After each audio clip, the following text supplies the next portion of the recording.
I was saying exactly. Online. Are we live? Just about. Brilliant. Yeah. Okay.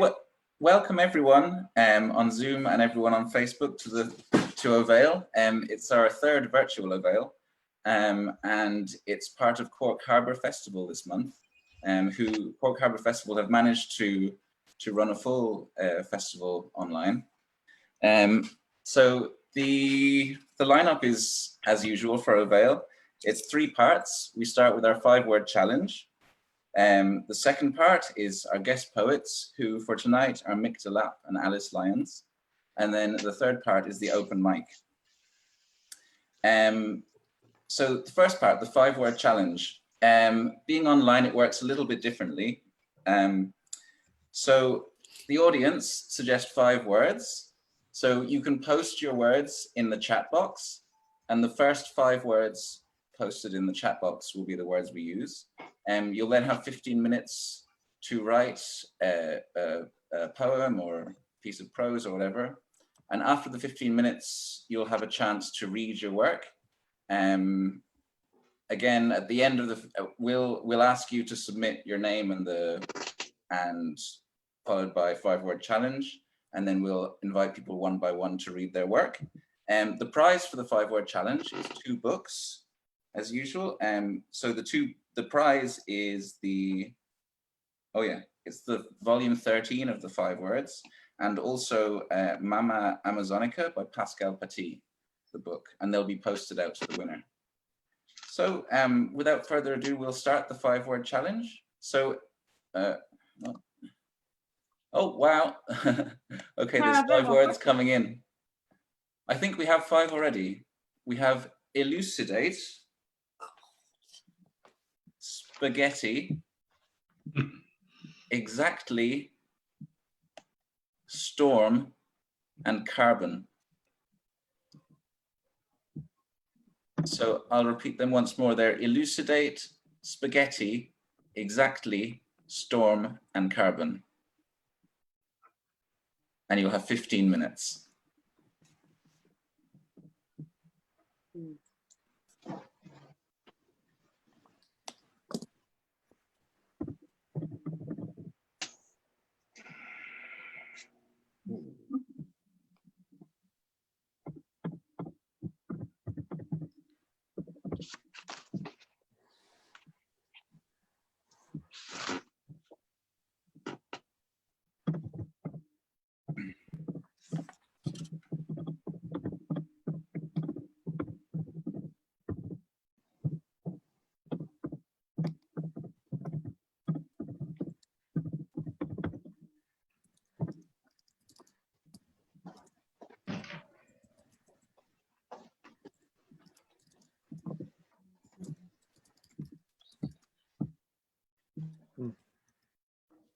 I think I know it is.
I have a bit of a challenge because I'm having to do this from my iPad. And I can't do line spacing on the iPad.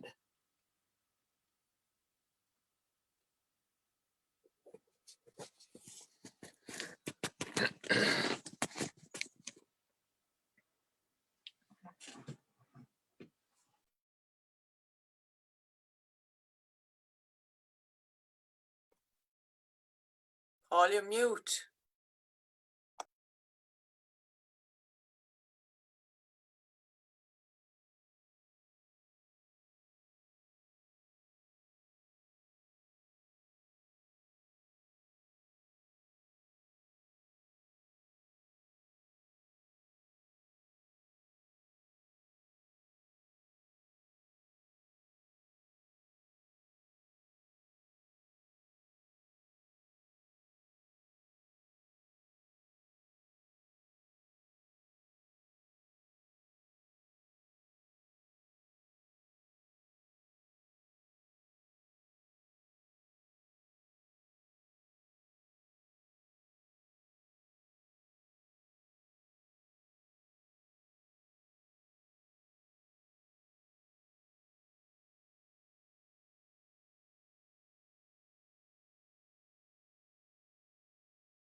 Okay, I'd say that's been about 15 minutes.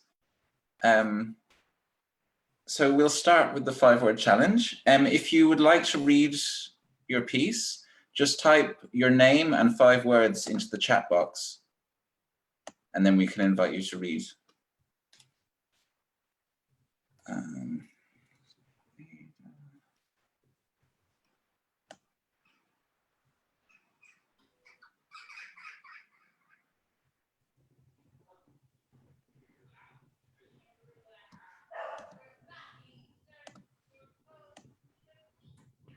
Okay, so we have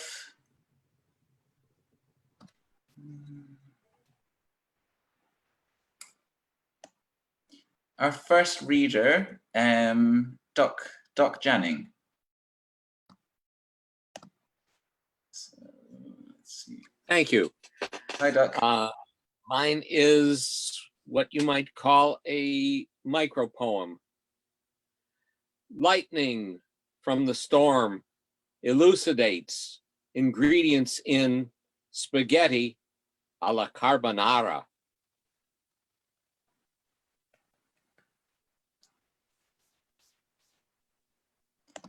Thank you, Doc. Actually, I'll just remind people as well.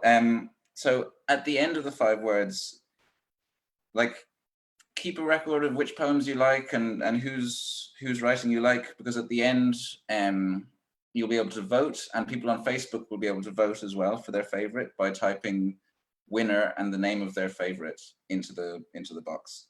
So we will have our second reader. Ada has asked if someone can read this for her, please. So I'll read Ada Miles's submission. It's called On Phone/Ode de Bologna. Exactly. You know that no spaghetti helps elucidate that carbon storm of life. Nevertheless, I eat. Exactly. You were saying? No, no, no, it's bolognese. What? Bollocks. No. Okay, ciao. Bye-bye, you too. Haha, thanks. See ya.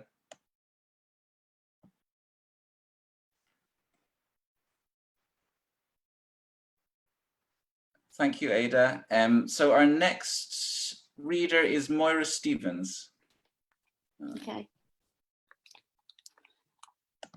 Spaghetti strips of language, coiling, entwined, entangled, whirling in my brain, mind lost to the morass, the mess of otherness. Cold carbon copies logic explains nothing, neither enlighten nor elucidate, storm's turmoil, ever twisting, resisting my understanding. What exactly is my purpose? To toil, to strive, to know another's thoughts, to feel another's pain, spaghetti strips of language eaten by my brain. Thank you, Moira. Okay. So our next reader is Augustina. Hi, Augustina. Hiya, hope you're well. Can you hear me? Yeah. Good. I wasn't sure exactly what he was expecting. He was my mate, but wanted me to elucidate my feelings, which are madly obsessive. Pardon me, I know that essentially we are all carbon, but every time I see him, a storm starts in my stomach, my legs shake like spaghetti, and my palms get sweaty, but I'm not ready to explain just why.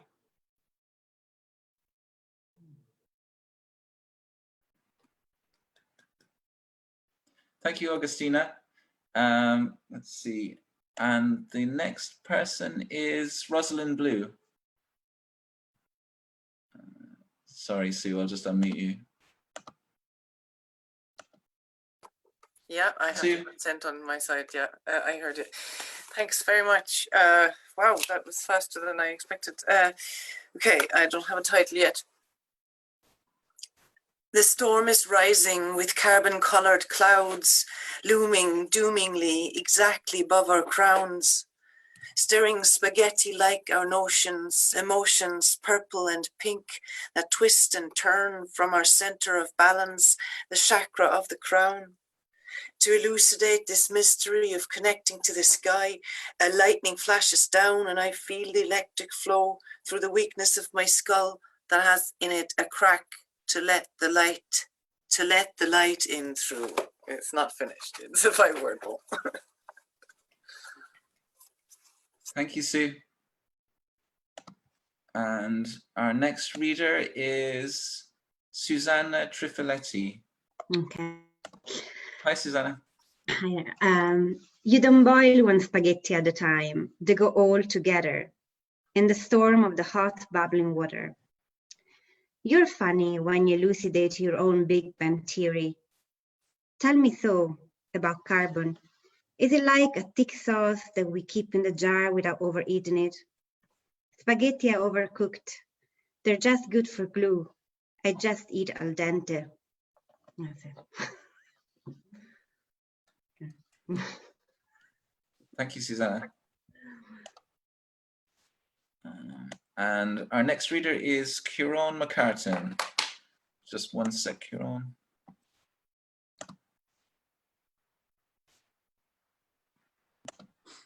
Hi, Kieran. Hello, how are you? Okay. Footstool in the corner, sweat on the brow, manager mouths in fits and spurts, vicariously through the round.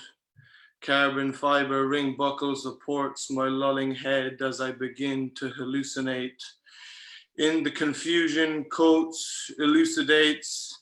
This isn't fucking cruiserweight. Step in behind your punches, or you'll have him on your hunches, and that's exactly where you want him. I can feel late lunch spaghetti rise in my chest, wipe my brow with my vest. My mouth is foaming. Bell rings. Storm is coming.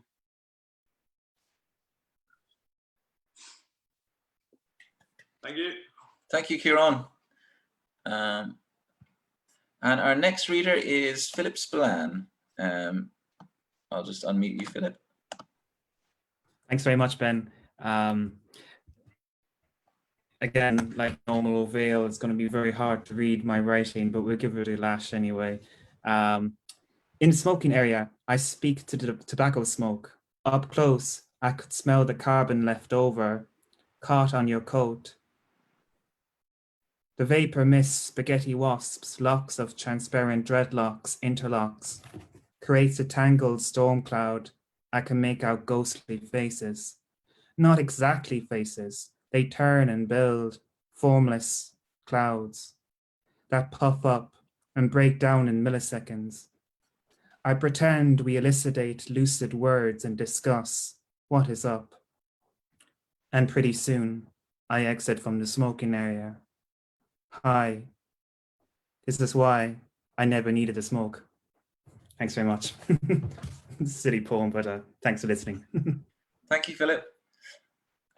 So our next reader is Colin Scully. Hi, Ben. Hi, Colin. Thanks. Can you hear me? Yeah. Yeah, just playing with words here, really. This comes out in the form of just my own definition of each word. Elucidate, to expand on an example in order to illuminate its understanding.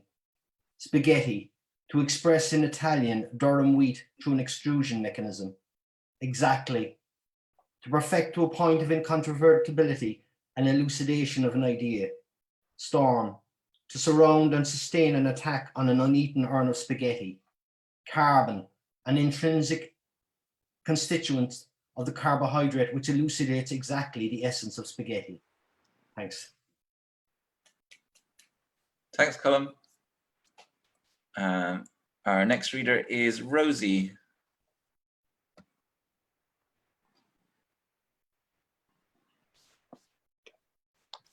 Hello. Okay. After the storm, she goes walking, picks her path through the woods. I'll start again.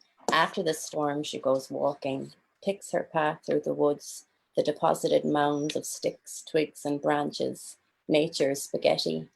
She chooses carefully, exactly.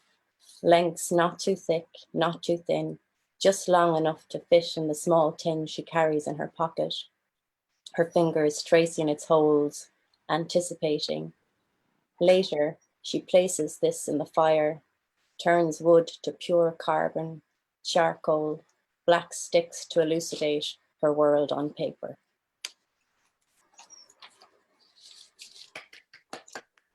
Thanks, Rosie. Next up is Mags Creedon.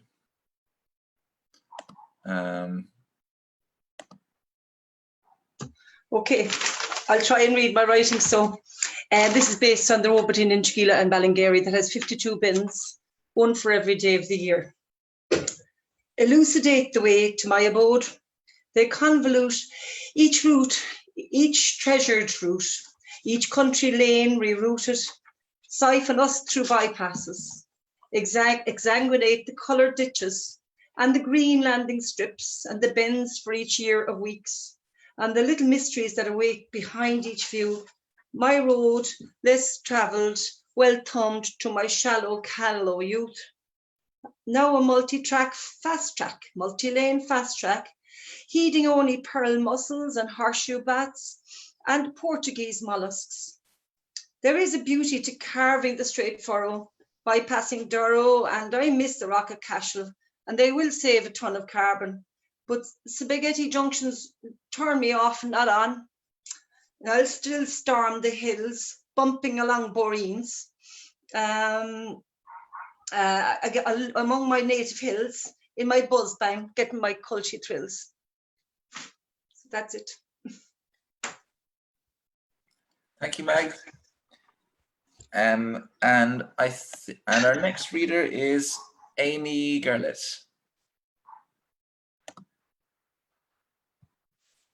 Hi, Amy. This one is called Pasta. She stopped chewing for a moment, tilted her head and said, "Can you elucidate why is it that all is made of carbon, even spaghetti?" Pointing at the plate in front of her. "Carbonara," she giggled, then rolled more noodles around her fork. That is exactly the type of question one should ask oneself when alone at home having dinner while the world is being torn. Yeah, I could talk to myself about how the pandemic is worse and everybody's wearing face masks, how the storms got worse as well because of climate change, the killing of George Floyd and systemic racism, or how all is fucked up because of capitalism.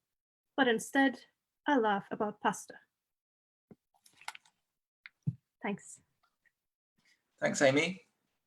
And our next reader is Ray Hanrahan.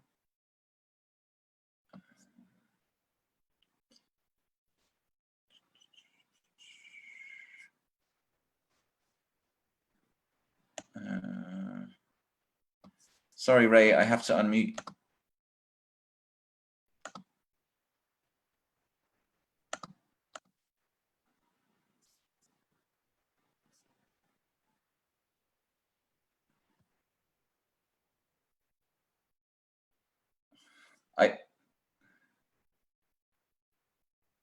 Hi, Ray. We still can't hear you, Ray.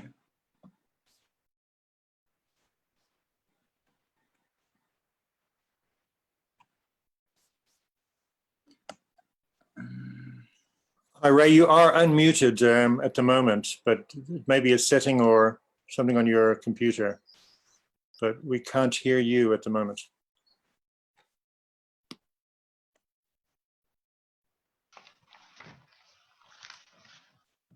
I'll read it, Benjamin, if you like, because I can't get into the group chat for some reason. Okay, brilliant. So we'll have Catherine reading next. Great, thanks, Catherine. Okay, this is called Tonight. The Ministry of Food, the joy of sex, might elucidate our palette of faded acrylics tonight. We used to cook up a storm, even with spaghetti. Not exactly like that now, with carbon hearts, not carbonara. Let's do a Pollock on it tonight. All we can do is fail. Brushes out at dawn. Let's paint a rainbow, baby. Brilliant, thanks, Catherine. Thank you. Ray, if you want to post your poem into the chat, I can read it for you because still can't hear you. But in the meantime, our next reader is Cathal Holden. Hey, Cathal. Hi guys. Actually, I just joined. I don't even know what the 5 words are. That's a little bit of a random one. I think we can just move on from me there. I was just asking where we were in the meeting. Sorry, Cathal. No hassle. Hi guys. You still hear me? Yep. I can hear you now, Ray. Okay, let's go then. Yeah, let's go. Okay, this is my one. Spaghetti by candlelight. Separately, we watched it build, me in the fields, raising stones on the walls, putting back skioks that dared protrude from the filigree binding the elements together. You in the garden, trimming the hedges and planting out the flowers you bought, matching their colours in a symphony as exactly as your trained eye could manage in the now straightened hour. The evening, the storm was upon us, the gale had risen, and as luck would have it, the power went out. At least we still had the gas. Once we had found the candles we had fumbled for, got them lit, and you resolved to cook some pasta. You said spaghetti, I cannelloni. We elucidated our reasons to each other, our hunger, our need each to inflict our choices on the other. Spaghetti it was. I gave you a free hand with the sauce. You were always more skilled than me on that account. Our repast consumed, as we watched the lightning flashes, the summer trees swaying, I take the empty plate and place it just above the flame to gather the soot on its surface. Carbon in its most unorganized allotrope, like we are now, our plans cast aside by the sudden tempest. Never mind, we have each other, and that's all that matters. Thank you, Ray. Our next reader is Michelle Delay. Hi, Michelle. Hi, sorry, Ben. I didn't sign up. I was just Oh. replying to Paul's message. Sorry. Oh, okay. Okay, sorry, Michelle.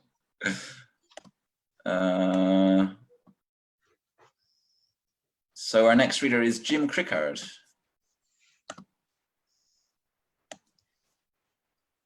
Can you hear me okay? Yeah. Okay. After the pandemic, we meet under the warm sun, full from vegan carbonara. We smoke as the coffee sloshes from the barista's bean to cup machine. Your story is an endless labyrinth, going everywhere. When I asked, how are you, I find myself unpeeling the details, dangling off the pot like spaghetti that sluices through your elucidations, the storm of ever numerous minutiae. You extract all of the facts as you map your way to the heart of the matter in matters of the heart. Because that's what happens when you ask a poet, how are you?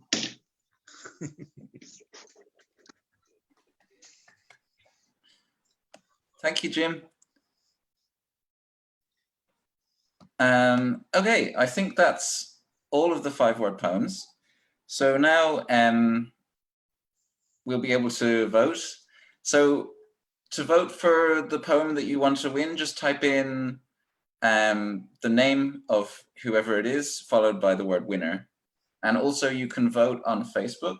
So just type the name of who you want to win and winner. And then Paul is going to count up and see who is the winner.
Okay, brilliant.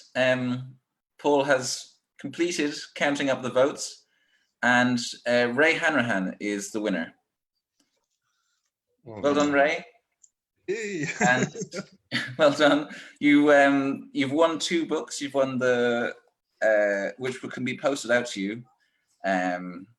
So I'm sure we can organize to get your address and post those out to you.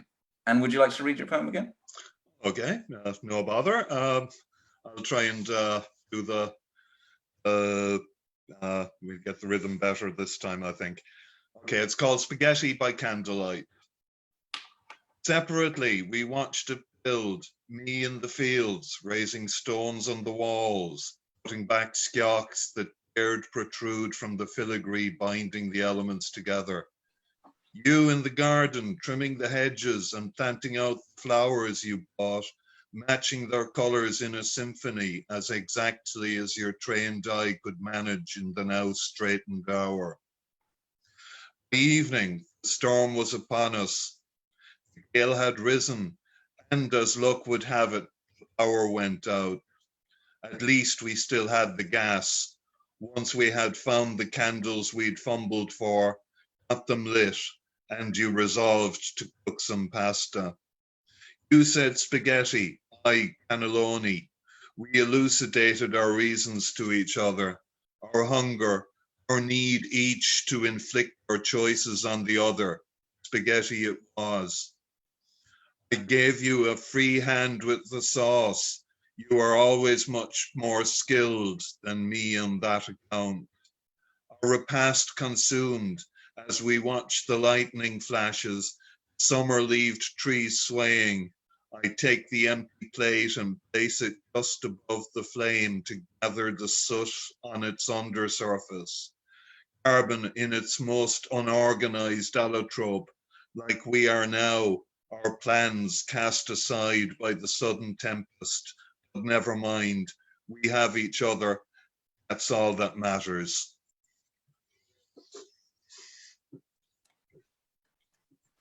Thank you, Ray. I can see lots of clapping going on. Fantastic, Ray. As usual. Brilliant. Come on, Ray. Oh, thank you very much. Okay, so the next part of the evening is the guest poets, Mick Delap and Alice Lyons. But before I introduce them, there's just a few announcements to make. Are you ready, Paul? Yeah. So the first announcement is that the 5 Words Volume 13 is now available online as a free PDF, which you can access by following the link that Paul will post in the chat box. There is also, Paul is going to post the audio archive. So all of the previous guest poets and open mics are available to listen to on the Avail website. Wow. At the next link that will be posted in the chat box. Wow. That's amazing. So that's 12 years of hard labor. Of hard labor, yeah. From this point forwards, an MP3 of the readings will be recorded for a podcast. And if you're a guest poet or if you read on the open mic and you would rather not be on that recording, just post no MP3 and your name, and we'll take you off the recording. As you know, Avail relies in a large part on donations, and in the absence of a physical donation jar, PayPal donations can be made on the Avail contact page. So on the Avail website, on the contact page, you can access the ability to send a PayPal donation. Next month's guests, that's on the 13th of July, will be the next Avail on Zoom, and next month's guest will be Dara Breen and Jonathan Davidson. That's the 13th of July.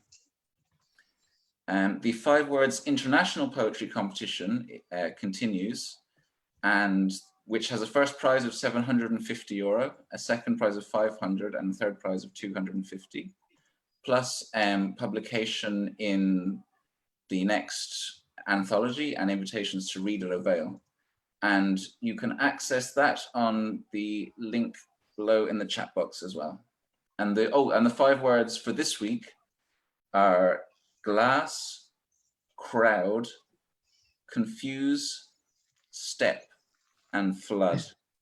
That's glass, crowd, confuse, step, and flood. Okay, that's all of the announcements out of the way. So I shall announce the guest poets one by one. First, I would like to introduce Mick Delap. Mick Delap is a London-based, but from a Donegal family. His grandfather was reared on Valentia Island, County Kerry, where Mick shares a much-loved summer house. He waited till he had retired from the BBC World Service in 2000 to turn seriously to his writing, which focuses on family life and stories, the natural world, and his passion for sailing the west of Ireland. From Valencia, he sailed his own small brown canvassed gaff cutter up and down the west coast and the Shannon, and over to the west of Scotland for 11 years. As a sailor poet, he celebrates the magnificence of the Atlantic coast and chronicles different aspects of its history.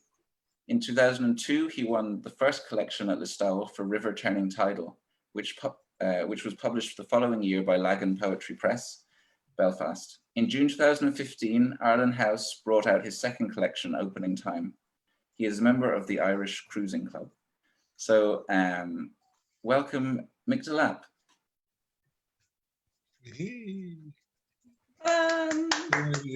Noise.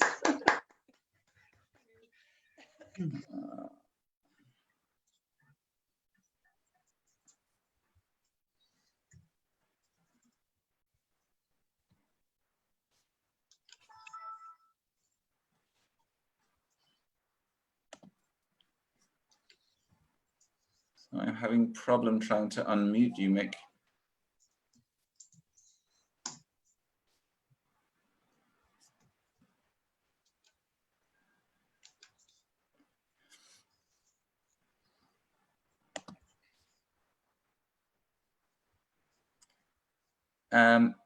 Would you be able to hit your unmute button, Mick, and see if that does the trick?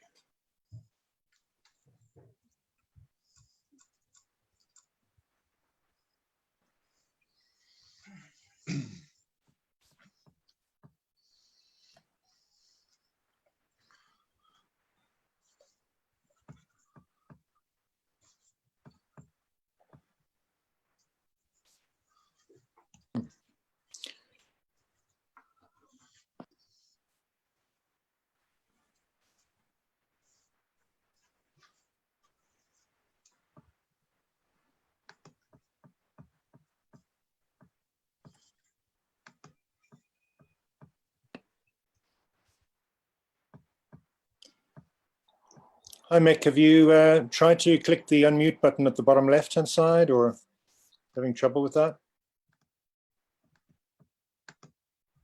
Because we still can't hear you. Okay. How are we now? That's good. Perfect. We can hear you. And can you still hear me? Yeah. That should be even better. My apologies. I don't know why that happened, but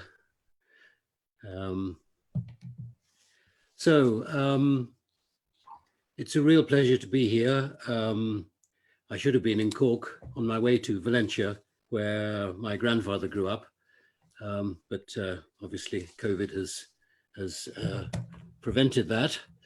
But it's a pleasure to be with you all. I came quite late to poetry, and I came quite late to serious sailing. But Valentia has been where I have focused both poetry and sailing. So I'll start off with the poem I wrote about the first trip I made north from Valentia. It's called Kerry Head. Close in off Kerry Head, single-handed and sailing north, I saw a wisp of starlings exploding off the cliff. Like ragged smoke from some far cannonade, they were blown sharply left, right, spun down and up against the high stoop of a peregrine falcon, shearing down through them, stooping again and again, until it curved violently from below into the struck softness of the flock. I'd sailed all the grey day towards this, its seas breaking in white feathers on the fringing rocks. Of course, there's been some terrific poetry about the West Coast. From Moya Cannon now, Michael Longley, Kerry's own Paddy Bush, back to Seamus Heaney and to Yeats and McNeice. What interests me is people who write, if you like, from the deck of a boat, not from the shore. And we have people in Cork and Kerry, Theo Dorgan, great sailor and a great poet, Paddy Bush knows his way very well from one end of a boat to another. But above all, Richard Murphy, I think, the Connemara poet who died a couple of years ago. And it's that kind of poetry off the deck of a boat that I'm particularly interested in. So here's a look at the terrain. When you're a sailor, you concentrate on rocks and avoiding them, but you also concentrate on what keeps you off the rocks, which is the lighthouses. So this is a poem about the Irish West Coast lighthouses. It's a list poem. Cromwell Point, Innistirra, Scattery, Inisheer, Straw Island, Sline Head. The West Coast lights defining land, beginning here and sea down there at the foot of the cliff, beyond the fringe of surf. These planted towers, white in the day against black rock and purple hills, busy themselves at night to count and recount the dark pauses between each sweeping signature of light. Seen from the sea, it's different. Far westwards, the vast cupboard of the ocean swings wide its swaying doors, now idly, now with a slam that heaps up swells the size of football pitches, tilts them slowly forward, sets them off in ranks towards the waiting lights. Before them, in a no man's land of shoal and rock, the great rollers hesitate, then rise to meet Carricada, Doon Guddle, the Big Breaker, Fool's Shoal, Wild Bellows, Mullen Carrick Scultia. A wave-torn litany of dangers, where the swells begin to lose their shape, their smooth progression, rear up, turn in a moment to a tumbling roar of surf, an explosion of wild water the coasting voyager must skirt or be lost. Before him, glimpsed inshore off the back of a breaker, the beckoning lights. Always around him, the shambles of the sea. I said I came quite late to sailing. I waited till I was retired before I both got heavily into poetry and seriously into sailing. My first trip was north from Valencia up the west coast. And to do that, you've got to obviously head north through Blasket Sound, which is a fairly nasty bit of water. And then you turn east inland along the north side of the Dingle Peninsula. And the north side is the side that catches all the bad weather. It's steep, it's sheer, it has steep headland, steep mountain after you leave the cliffs, and it's very often dark and black, and the cliffs, the mountains are in mist. And the first time I did it, I was terrified, I must admit. What am I doing here? This is far too dangerous for me. You see nothing along that north side. It's too steep for ports. But as I went along, my eye was suddenly caught in the midst of all this wilderness by 3 tiny scraps of fields, 3 quite clearly walled fields, but hanging off the edge of the mountain. And I asked about them when I finally got ashore. And they said, oh yes, that's Fochanamanach, that's the monks' fields. And I don't think anybody knows which monk, but we're obviously going back to Brendan's time. And I was so fascinated by Fochanamanach that I wrote a poem as if it was not in the Gaelic, which I don't have, not in the Irish, but in Anglo-Saxon with the rhyming, alliteration. So the monks' fields. In summer, he took the solitary sea road. The season soured with the world's spoiling. So skies were dark, dank cliffs darker, no wind to relieve waves' sad winding. While craft and sailor, they crawled as companions down channels strange to them, skirted with sea wrack, familiar only to Fulcan, Cliff Fulcan. Out on the sea, great swells reared skyward, roared up the rocks at the foot of the seamount. No port, nor landing, nor progress on path, the hillside sheer, no refuge, nor shelter. But the monk leapt ashore off the back of a surge, grasping for grip. God willed him to all these 3 fields of green, his patched piece of heaven. And of course, that monastic heritage doesn't dominate, but it's a very continuing part of the West Coast heritage. The small monastic settlements on most of the uninhabited islands that are now uninhabited, tiny protected uninhabited islands, usually with no port, just a beach that was only accessible in the best of weather. I counted 18 of them one year. I came back down from Donegal to Dingle.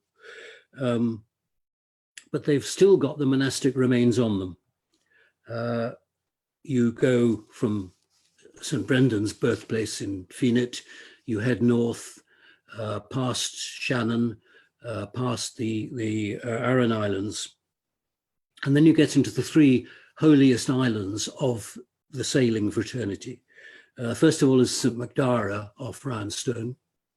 Then you go round Sline Head and you go past Inishboffin, and you get to Caha in Clew Bay, which is St. Patrick's Island, where St. Patrick, when he got fed up with everything that was going on ashore, took off for a bit of peace and quiet. And the third, north of Achill, is Inishglora, which is Brendan's island, where Brendan allegedly plotted the navigatio, the voyage over the Atlantic.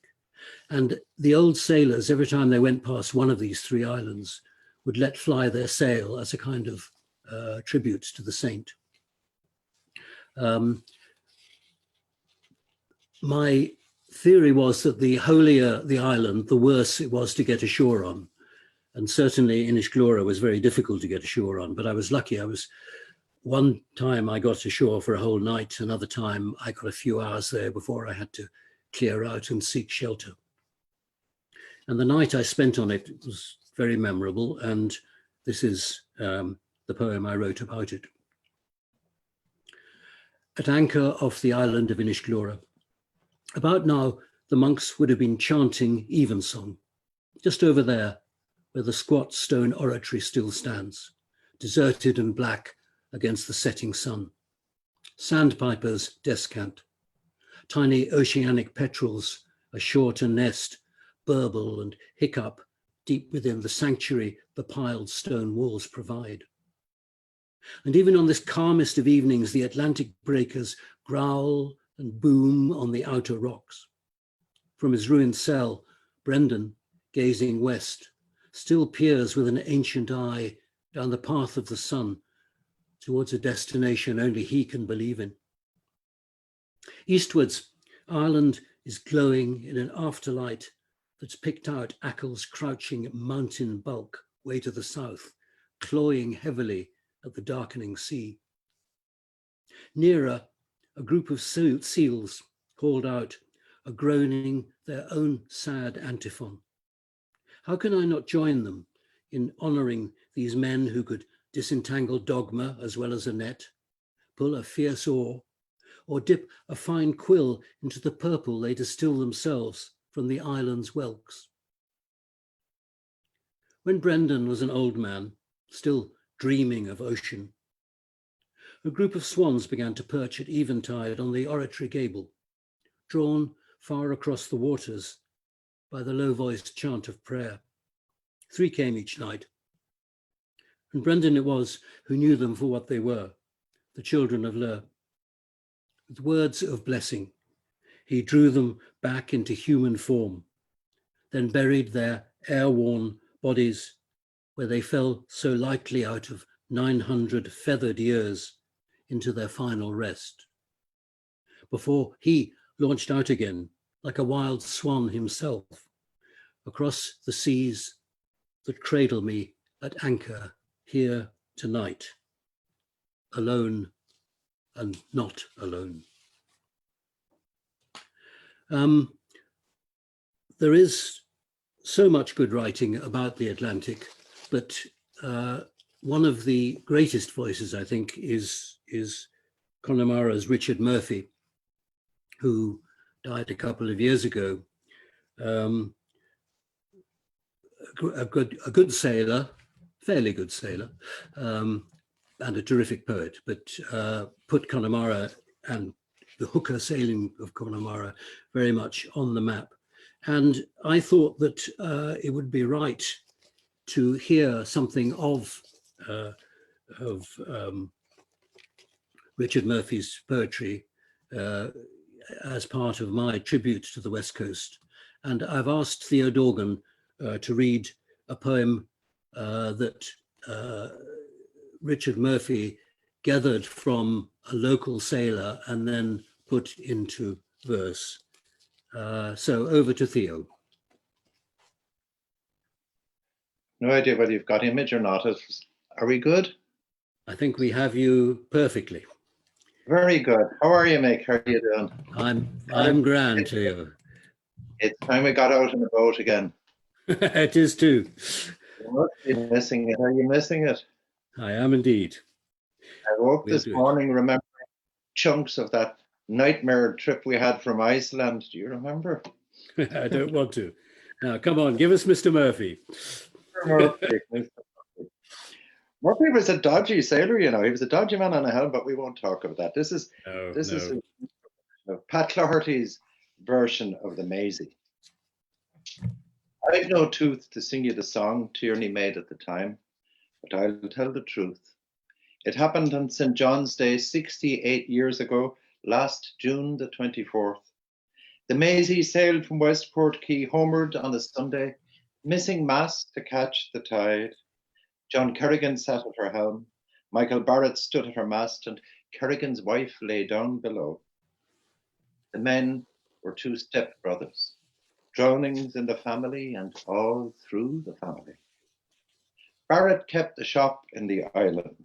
Kerrigan plied the hooker, now deeply laden with flour. She passed Clare and she came to Cahir. 2 reefs tied in the mainsail, she bore a foresail but no jib. Southeast wind with strong ebb tide, still she rode this way, that way, hugging it, oh my dear. And it blew and blew hard and blew hard, but Kerrigan kept her to it. As long as he was there, he kept her to it. Rain fell in a cloudburst. Hailstones hit her deck. There was no return for him once he'd put her out. At Inishturk, when the people saw the Maisie smothered up in darkness, they lit candles in the church. What more could Kerrigan do? He put her jaw into the hurricane, and the sea claimed him. Barrett was not a sailor to take a man from the water, yet the sea claimed him too. At noon, the storm ceased, and we heard the Maisie had foundered high upon a Mayo strand. The woman came up from the forecastle. She came up alone on deck, and a great heave cast her out on shore. And another heave came while she drowned and put her on her knees like a person would be in prayer. That's the way the people found her. And the sea never came in near that mark, never no more. John Kerrigan was found far down at Achill Sound. He's buried there. Michael Barrett was taken off Murrisk Pier. He's buried there. Kerrigan's wife was brought from Cross home to Inishbofin, and she's buried there. Theo, thank you so much. And that's one of the great poems of sailing on the West Coast. Really terrific stuff. Going a bit further north, and another piece of history. If you go into Belfast to the Ulster Museum, there's a wonderful display from the first of the Armada wrecks to have been discovered and then excavated by underwater divers. And there's a beautiful ring there, part of the treasure that was pulled up. It's a bit like a cladder ring, but obviously it's in gold, not in silver, and the inscription on it is obviously in Spanish, "No tengo más." And I read this for a wedding. "No tengo más." With this ring, and down 400 years, the voice of the giver plucks out the words engraved inside its handcrafted golden circle. "No tengo más que dar." I have no more to give you. It should go on, "Except my heart. No tengo más que darte, pero mi corazón." I have nothing more I can give you except my heart. But the ring with its clasped hands was too small for all the words, and she never had a second chance. His Girona was rushing to join Spain's Armada, sailed late for England, glory, and the shock of the Channel battles. Drake, the fire ships, storms, and helter-skelter flight. He survived them all. The struggle to weather Scotland, the breakout, north about, into the Atlantic. But turning south at last round Ulster, just as he dared to start dreaming again of light and warmth and home, their luck ran out. In the dark of a late October northerly, the Girona struck Lacada Point, and the high sea clasped every soul on board to its cold, breaking heart. We don't know his name, only his ending. About her, nothing, except that golden ring. Lying now full fathom 5, washed by the tides, deeper each day into the changing months and years. 4 centuries on, divers found it, encrusted in sea growth, prized it loose and brought it back up, rich and strange, to emerge unchanged. No tengo más. I have nothing except in giving. Perhaps it says, giving myself to you has made me. It could be, I have never given everything, even an unvarnished. I have nothing more to give. Each ring hammers out its own conclusions. And something gleams from the ashes, endures the collision between our joys and losses. No tengo más que dar, being and giving is what we are. That's my 20 minutes. I was going to finish with one more, but over to... Crikey. Please go ahead and, sorry, Ben, go for it. Yeah, okay. Go for it. I'll go for it. Okay. Shall I give two? I got two short ones. Good. Okay. Crossing Doris Bar in memory of Seamus Heaney. The day of your death, we were sailing into Kilmacalogue. Still not knowing, we made to anchor in 4 meters out in the bay, tossed by incoming waves. It was past half tide, and the emerging rocks were dripping already with kelp's orange-brown fronds. Beyond, a small pool ringed by tall firs beckoned. The chart showed a drying bar, but water enough for us to lie on the other side. So I hauled in the chain, and we felt our way over, yard by yard, as the bottom rose to meet us, green and weedy beneath our keel, then fell away again. And we were embraced by calm and settled for the night, which gave us a curlew crying loud in the still under a vault of stars, intense against the crouching hills, bright above the cold bulk of the trees. And your voice on the radio, coming now from beyond all this, the same as ever, gravelly, warm, precise, and changed utterly. And I'd like to end, I have run over, but many, many thanks for the opportunity, and thanks to Theo. I'd like to end with a poem, just probably the most recent one I've written afloat.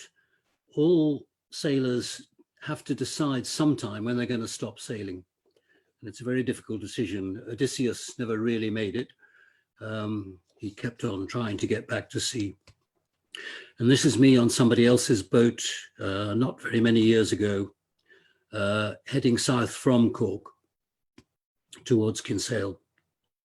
It's passage for Alan, who was my skipper.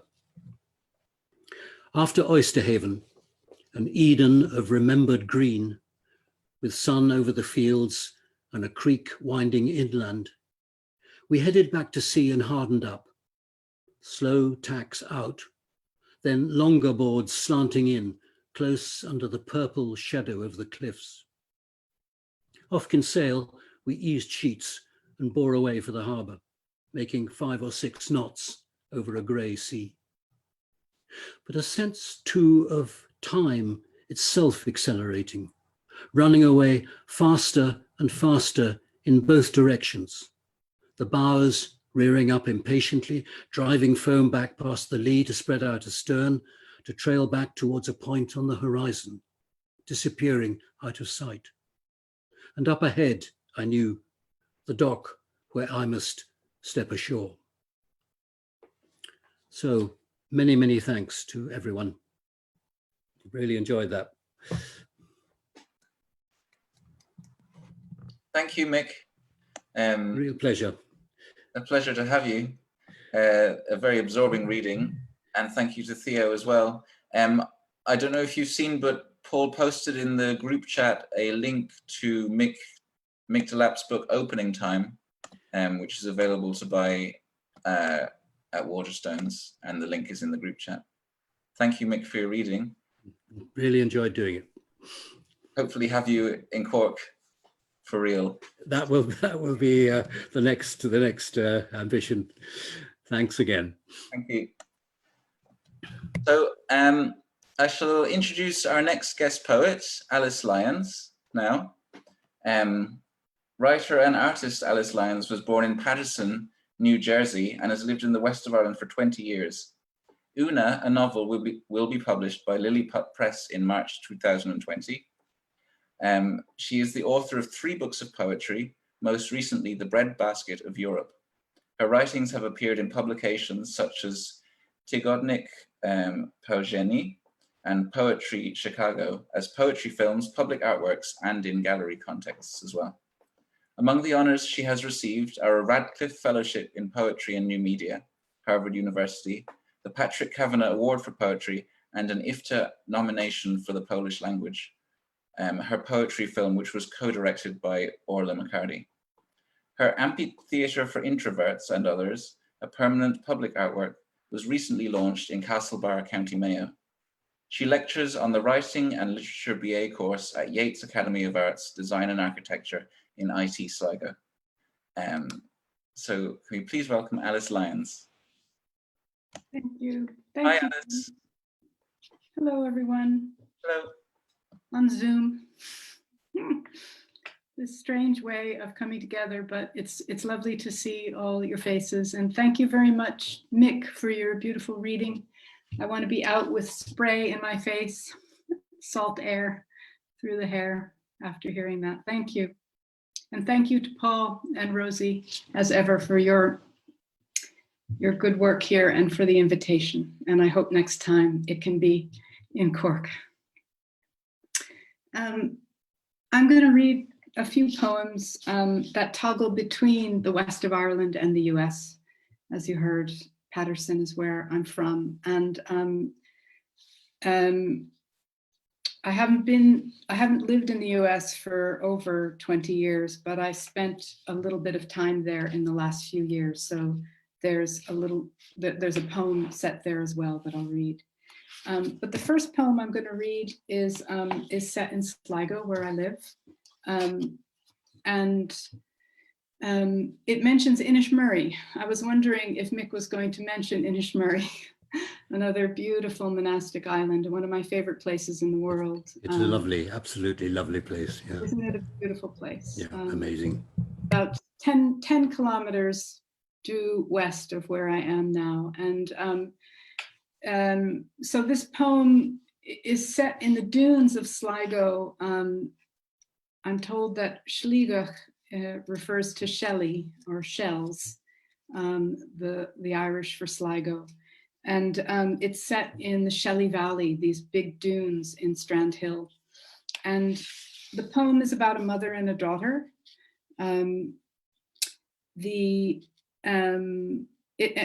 daughter is at that tender teenage age where the mother has to learn to tread more carefully in what she says and doesn't say.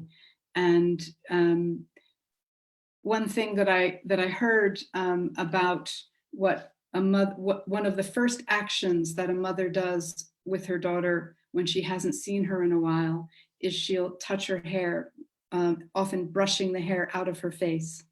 And in the poem, there's a reference to that, how the mother wants to, when she sees her daughter, do that, but she resists. And I suppose the poem is about that time of life, in a mother's life and a daughter's life, where a mother has to really let go. And the poem also is something about language acquisition. It's called Marum, you know, the grass that grows in the dunes. And there's a play in there with the M sound and the first sounds that children make, the mama sound, that bilabial first sound that also sounds like marum. And there's a metaphor in there about motherhood. Marum. Place a cloth lightly over the bowl of water and flour.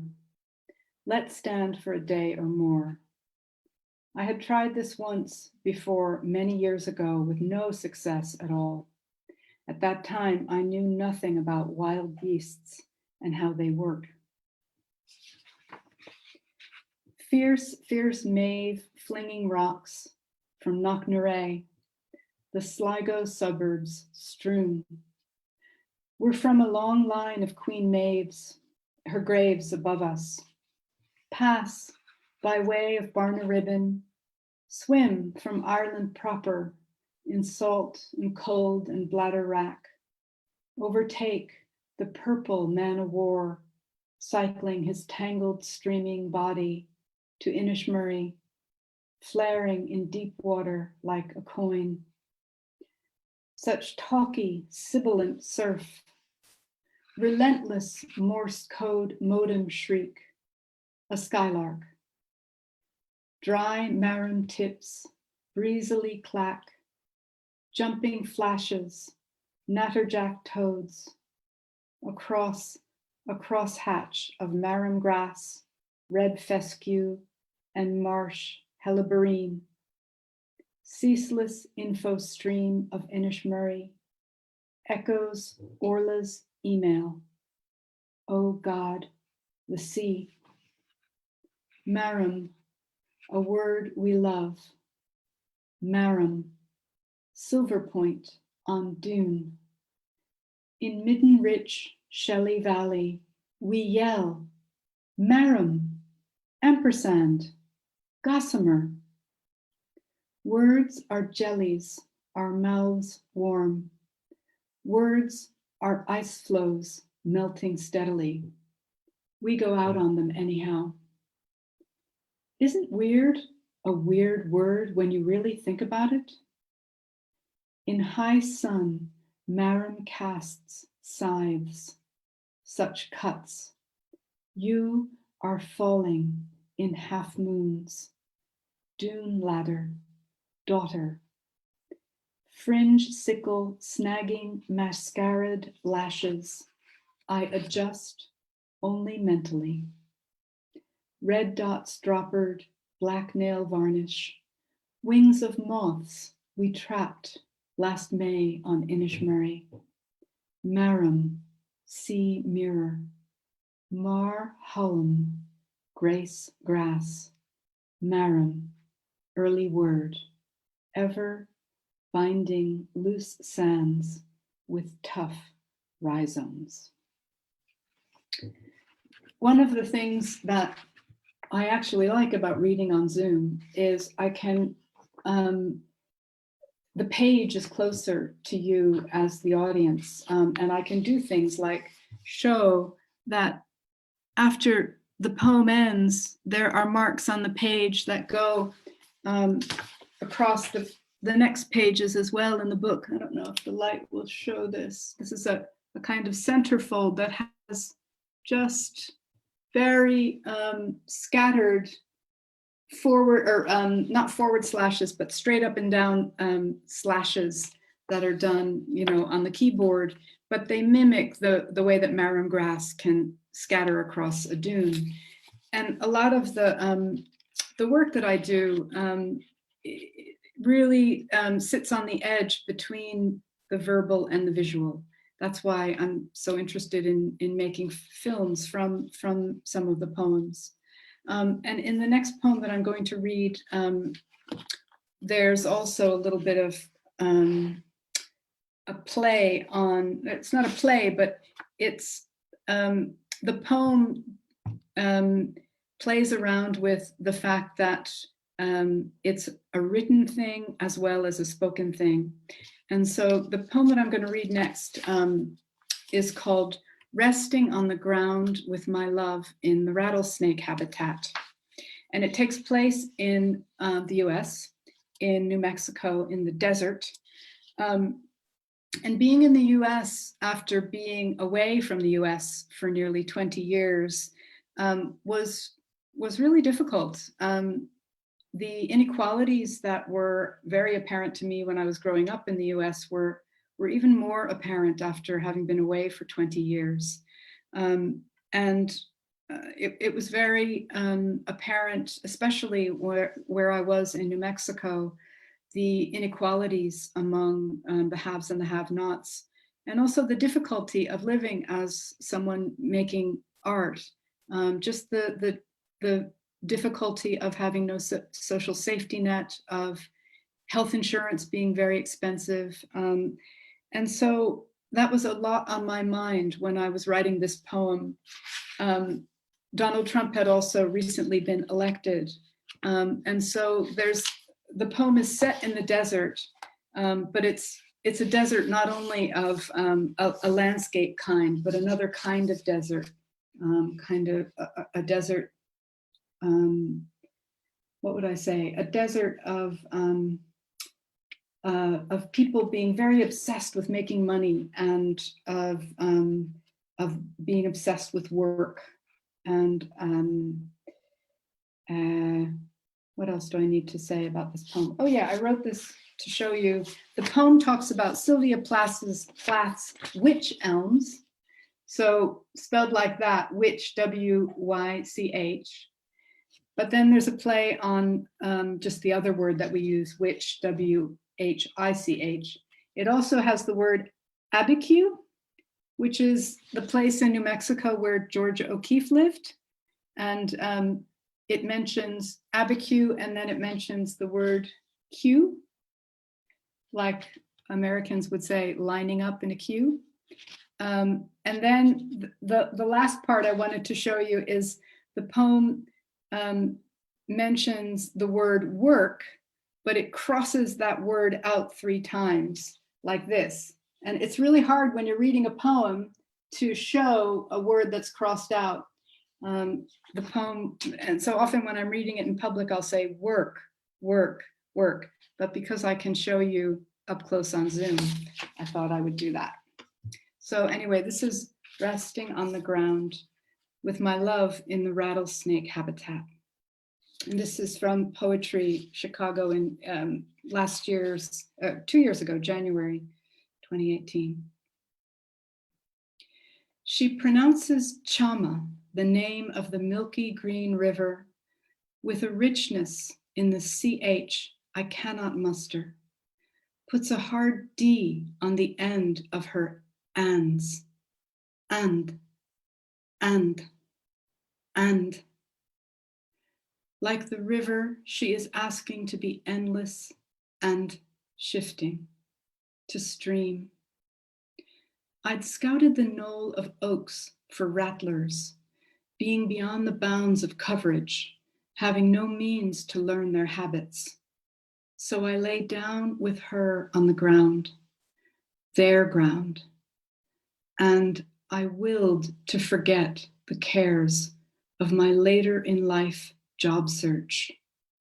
Job, which is also Job, a man in the Bible, which is a book. The oaks of the knoll were leaning into the chama like girls washing their hair in basins.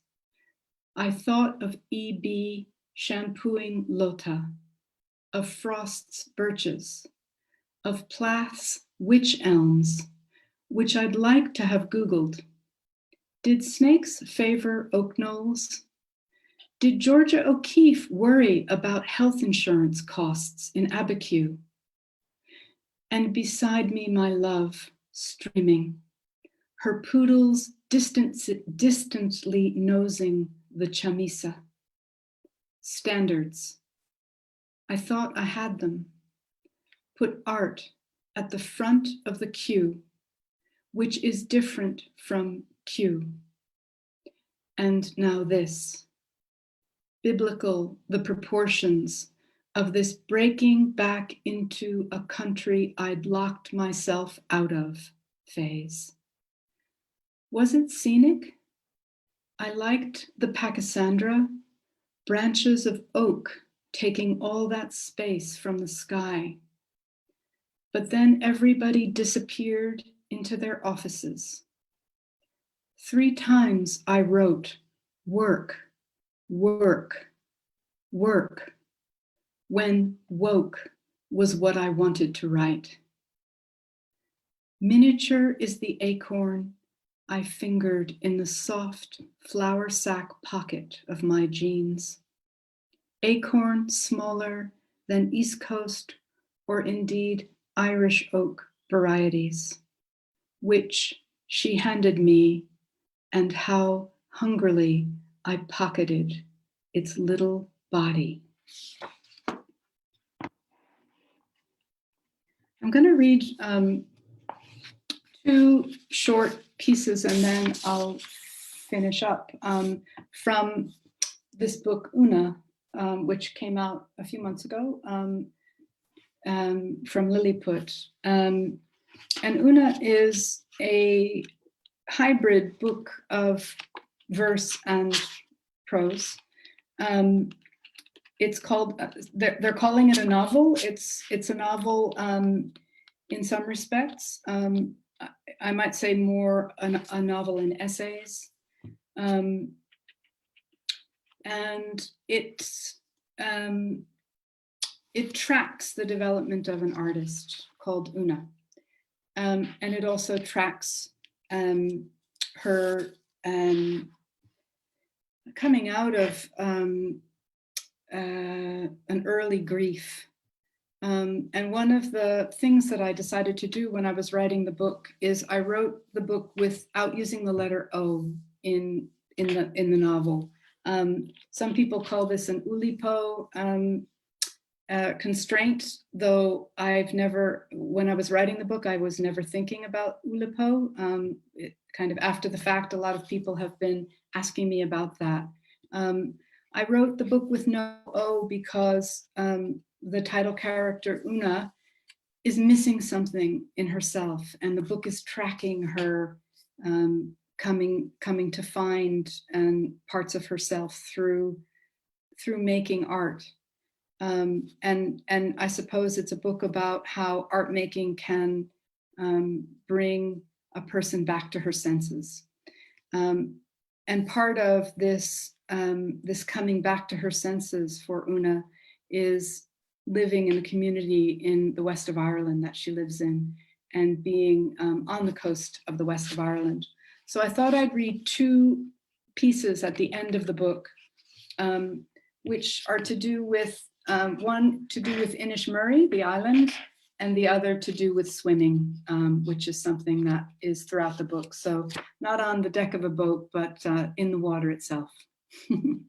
So anyway, this is the first part, chapter 93. The island flares in the sunlit sea like a silver penny adrift.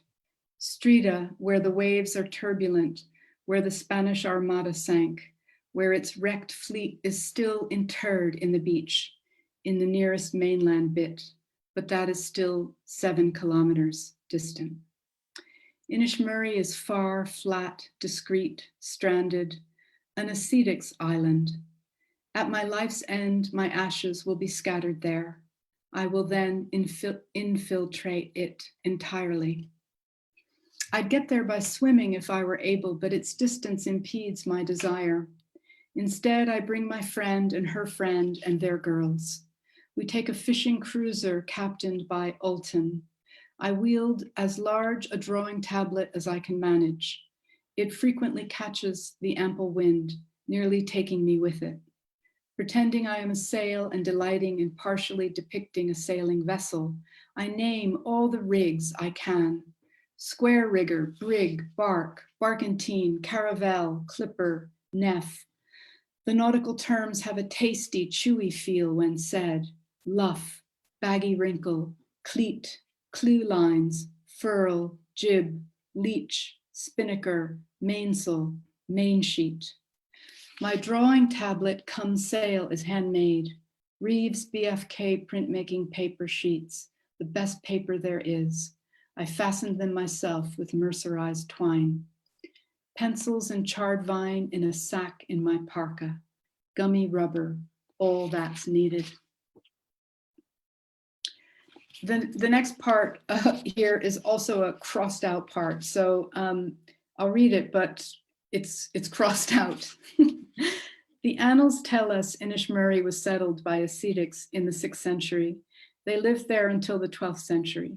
Within the cashel is their church, the Temple Natin, a beehive hut, a kitchen building, sleeping chambers, and many altars, lacta with their cursing blessing devices. The cashel's walls are high and thick, which tells that the Vikings attacked and pillaged the island. The raids began in the 9th century, and it may be what made them leave eventually. Halt. That may be true, yet I repudiate the Baedeker style. Draw nearer the landing place, Clashy Beg, a name that is a little bit menacing. Ulton glides the craft in, then abruptly reverses the engine. With the running tide, the yawl is steady, and I jump, clear the gap, help the rest debark and wave at Ulton. He's away fishing until sunset. Feel the island beneath my feet, its sheer reliability amid the agitated sea. First seen thing after the landing's flat flags, hairballs, spat up by the hunting birds that arrive at Inishmurray in the night. Whispery thin pencil lines in a skein like attenuated sheep's fleece caught in wind and whipped by the wind secured in that net. Fish and rabbit skeletal remains, tiny curved sharp crab claw pincer, lacy fish ribs, rabbit ulna, felted fur. What that bird's gullet didn't digest, it threw up. There are hairballs everywhere. The birds leave their nests at Lissadell in the night and hunt the island rabbits and fly back at dawn. Rabbits and birds are Inishmurray's inhabitants. Gulls, terns, kittiwakes, puffins perhaps. There are incredible intact altars with their carvings, beehive huts. The distance that Ben Bulben is staggering. The last families that inhabited Inishmurray left with their sheep and cattle in their sea crafts in 1948. I saw the purplest jellyfish in the little inlet there ever. Mackerel flash their sharp silver and black stripes like underwater gangsters in knife fights in Clashy Beg. We saw the girls climbing the nunnery's walls. They clambered up, held themselves high and erect, became church pinnacles. We didn't dare yell at them because they were statuesque and maybe predicted a new era in Ireland. We wanted that. Inishmurray beliefs. There is a little chapel there and it can never be filled up. There are separate male and female burial places. If a dead man is buried in the female graveyard, the next day the remains will have been exhumed. There are altars scattered in many places. The altar near the chapel has many spherical lithics, and their number never adds up as the same number twice. Try tallying them up, then try again. The numbers will always be different. Turning the lithics can create cursings and blessings. The sea between the island and the mainland is generally heavy. If an islander is sick, they take island well water and sprinkle it in the sea, and it immediately calms until a wherry can bring a medic, and at times a priest, and the sick islander can be treated. When the wherry has island returned after bringing the medic back, the sea gets turbulent again immediately. Inishmurray is an ascetic island. I shun the chaste life. I thrive in it. And the last bit I'll read is the last chapter of Una, and it's one paragraph. Chapter 99. Later in the year, say late May, early June, I'm blessedly acclimatized. Swimming isn't survival these days, it's retrieval. Skipping the strand, ever sharp shell watchful, I meet the sea at ankle height, run at the breakers and dive, wave after wave, thundering, thin, green glass Atlantic sheets, I shatter with my arms in a V. Instant child. Thrill, thrilling, thrilled, jumping, twirling, messing, laughing, screeching, spluttering, gasping, falling backwards in an X, bum scraping sand, sandbagging my swimsuit, tide dragging me this way and that.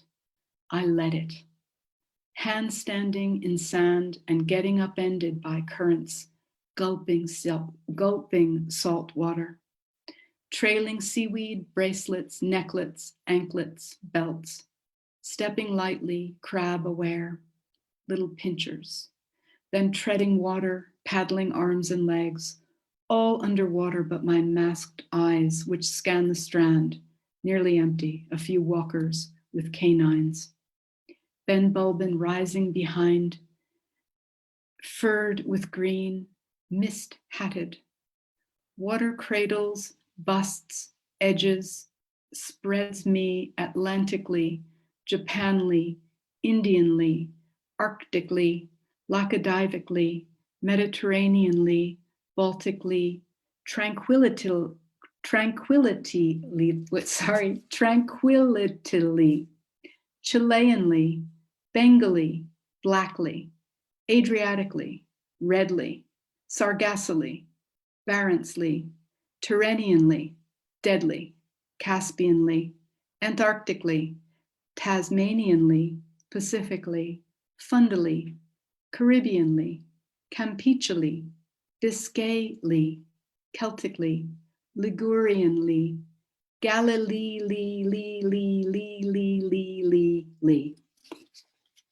Thanks very much. It's been a pleasure. Thank you, Alice. Thank you, Ben. That was brilliant. Thank you for those words and the imagery. You're welcome. Thank you. It's Brilliant. joy to be here. I'm from Sligo, so and I haven't been there since February, so I really enjoyed that as well.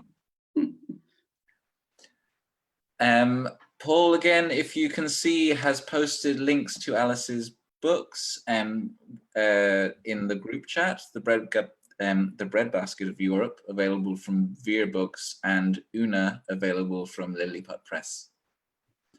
So thank you, Alice, and thank you again to Mick Delap as well.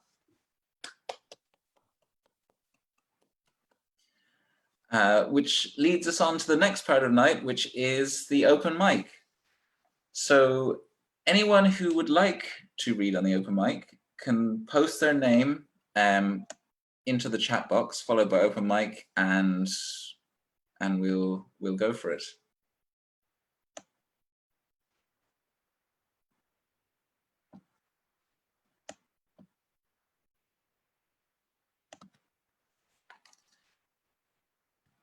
Okay, so we have our first name for the open mic is Doc Jennings.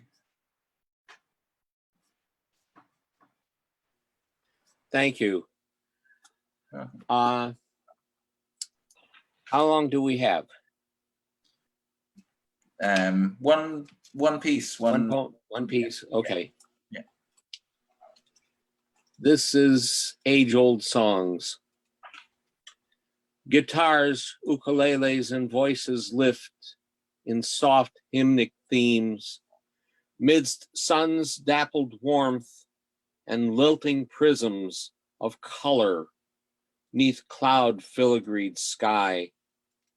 Their rhythm melds with zephyred enigmatic rustle of leaves and sibilant susurrate cadences of ocean kissing sinuous shore. Age-old songs of earth, sun, wind, and sea rise in arios chorused unison to blend outside of time in melodic honeyed harmony with those of humanity. Evanescent, jeweled musical tones and soaring, streaming songs of love, joy, and life.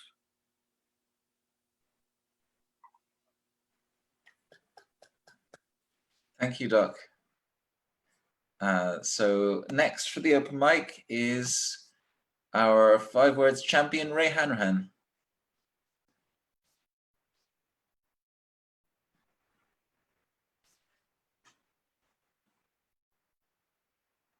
We can't hear you, Ray.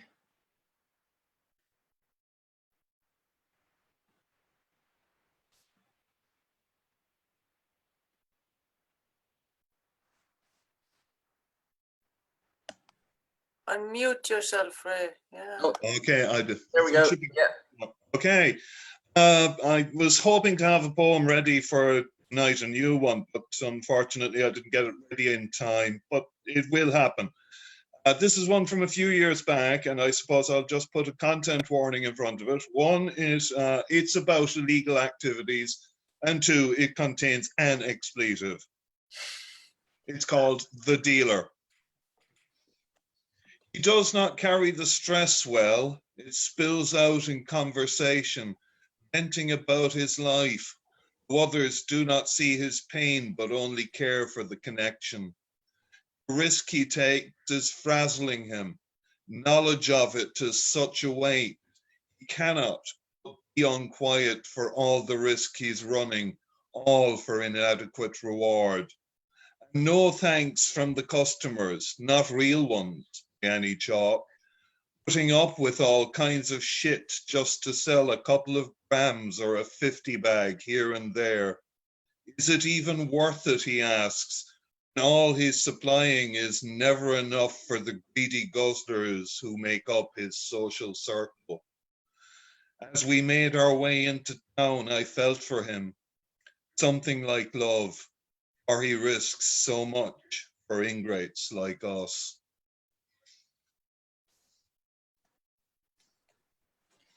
Thank you, Ray. Our next to the open mic is Moira Stevens. Hi. Hi, Moira. I'll read this one. It's called Kings of the Sea, which is what the herring get called here. It's based on a true event, historical event, 1787, when a large portion of the herring fleet was lost in a storm. Here we go, Kings of the Sea. The shoals of herring, the kings of the sea, called and took my man from me. As autumn balanced between dark and night, from midnight storm fishing fleet took flight. The day was fair when they came to shore, holds full of plenty, emptied, then sailed for more. Yet the sea soon wore a different face, southeastern storm towards them raced. Wild waves rising, crashing, gainst drops dashing, black clouds lowering, glaring, lightning flashing. Blinded by the storm's fierce spray, the fleet sought shelter in Douglas Bay, searched for the light that saves, the light that warns of dangers hidden by dark and storms. But Douglas Lighthouse stood no more, brought down by gales the year before. Now on fallen stones atop a pole hung a single lamp to save men's souls, until one ship in its frantic haste laid that fragile hope to waste. It struck the rocks, the light flew free, then fell into tumultuous sea. The beacon, lost neath raging foam, could not guide the sailors home, yet still they strove and still they fought, but against tempest teeth men's will is naught.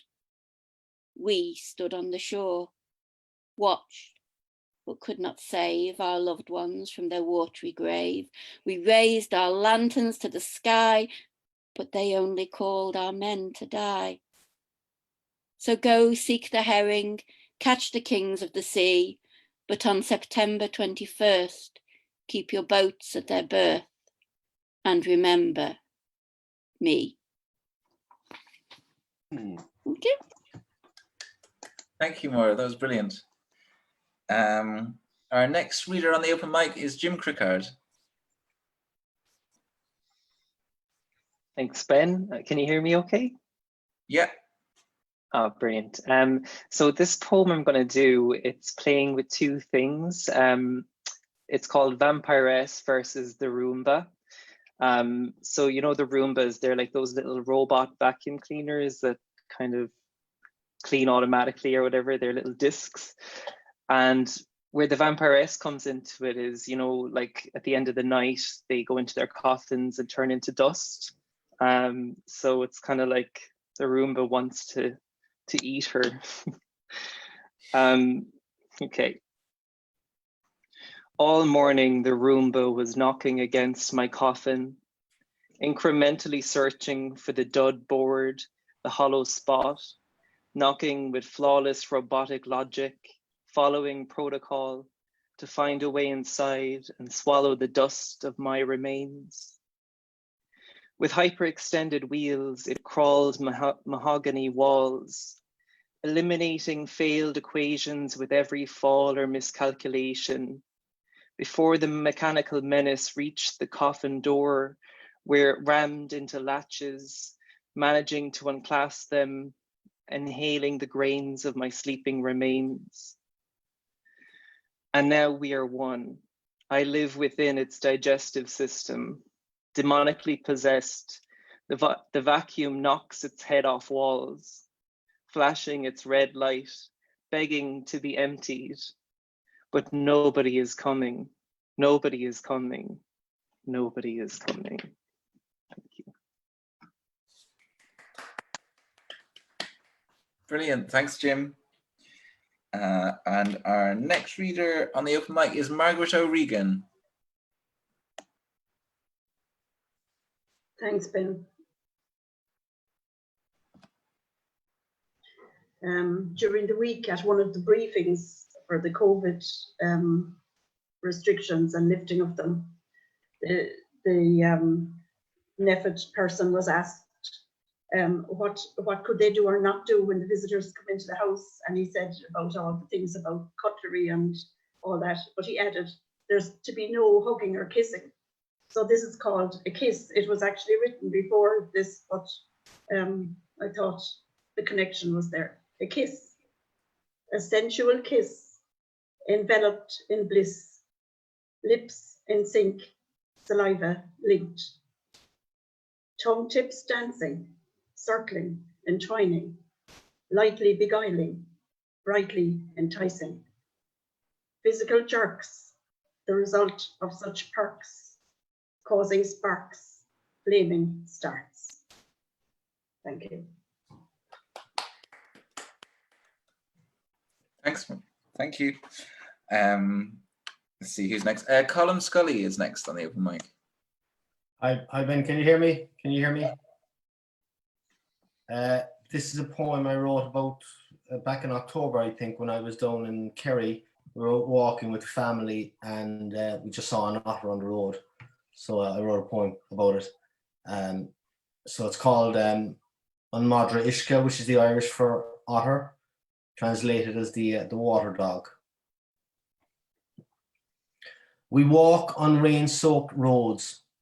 An otter shuffles towards us, her two front paws dragging her load. When I shout out, "Is that a dog?" she lifts her slow, long neck, her grey snout rising from ground to air, her wetted fur as sleek as salmon's skin. She senses danger and shifts direction, through ditch, down rain-clogged fields. I turn to Isabel behind. Did you see her? Our eyes and ears are sharpened from now on, watching and listening, knowing she won't return.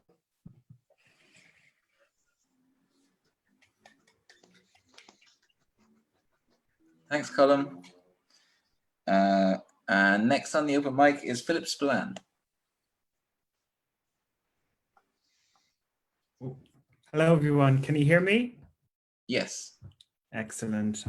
It's been a pleasure. I really think the poetry is such a standard tonight. It's always a standard, but I just love the imagery tonight. It's I feel like I'm going places to all the islands and the seas. And quick announcement. I'm doing a live performance on Facebook on the 22nd from my bedroom.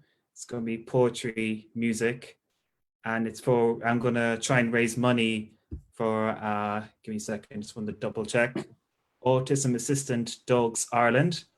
And I'd love if you can all join me, and I'll be posting that up from my Facebook page very soon. And I'd love if you can join in and help out.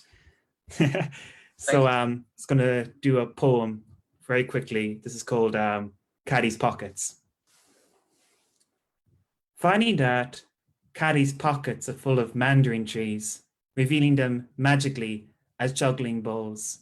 Withdrawing their petticoats as citric dawns, I felt I was eating part of the sun. Reusing the orange peel as sleeping bags, we curled up under the twilight. Finding that Caddy's pockets are full of banana bread, our mouths will be full of dough and conversation. I felt I was eating part of the moon. We reused the crumbs as fairy bells in which we chimed. When we run, our hearts would beat at drummer's party, and when we slowed down, we'd tickle the parasites living under our pillows. Arm in arm, oh silly and funny, we're turning to the fiery, emptying our pockets till the moon goes home, growing mushroom trees till the sun comes up. being the richest I've ever been. In the end of my Mandarin, I listen to my best friend. Thanks for listening. Take care, everyone. Thank you, Philip. What's the date, Philip, of your reading? It's the 22nd. That's a Monday. So Cool. it's in 2 weeks' time, I think, 2 or 3 weeks' time. I had to get practicing. No worries. Thank you. So next up, we have Ada, Ada Miles, but I think we're going to do an experiment. Yeah. So I'm going to read and Ada's going to play harmonica. Yeah, it's because my microphone is not very good for speaking, and I didn't manage to get anything by the time by this away. So, but it's okay. I checked for harmonica because it's loud enough. Cool. So Benjamin reads and I'm playing it. So you pause after every line, and I insert a brief thing. Okay. Okay. So let's start. Dead wasp on the windowsill. Don't ask for food, doesn't pay no bill. Dead wasp on the windowsill. A very good friend and gets better still. I'm not very good, but I will practice it. Thank you, Ada. Mine not for music. I know I have to practice it. That was cool. Okay. Okay, thank you. Thank you. Brave. So next up on the open mic is Sue Blue. Oh, sorry. Hi, Sue. Hi. Hello, thank you very much. Yeah, will I go to the theme or will I give my own reality? I think I'll go to my own reality. So yeah, we're moving house because we have been housed and we're looking forward to being in the city in Mahon very soon. So that's been in limbo the whole time. But the last time that this house here that we're in was up for sale, I went down with my brain injury, and I faintly remember sitting in the car, in the back of the car, no, actually in the front, waiting for the half hour for the hour while the agent was guiding the buyers through. So waiting for the potential buyers to come and have a look. And so I wrote this while I was sitting in that car. I was still pretty close to the whole injury. Farewell, old house. The old house holds many memories. It speaks of love as bright as ever been. It speaks of sorrow as deep as ever seen. Of nights of loving, lush and colourful bliss in every room, spicy, sparkling, laughing, and of music ringing through the walls. Of hours of art and writing, studies, books, translations, worlds of inspiration and the flow of words and poetry in motion in the little attic studio. Of little feet patting the tiles, little hands painting pictures on the walls, and a voice maturing into the silence. It speaks of suffering from the shakes that buried every waking smile, and the pain of spinal scars keeping us sleepless for 2 generations. And it speaks of injury, the big scare, recovering from the pit as the carpet was nearly pulled from under our feet, trauma twice over. The old house holds many memories. It speaks of sorrow as deep as ever been. It speaks of love as bright as ever seen. And of the joy of living after a near death, conquering the darkness, awakening our spirit and spreading our wings full of light again. Farewell, old house. We'll miss your fireplace, your space, the shelter, home you have provided. Farewell, old house, old friend, farewell.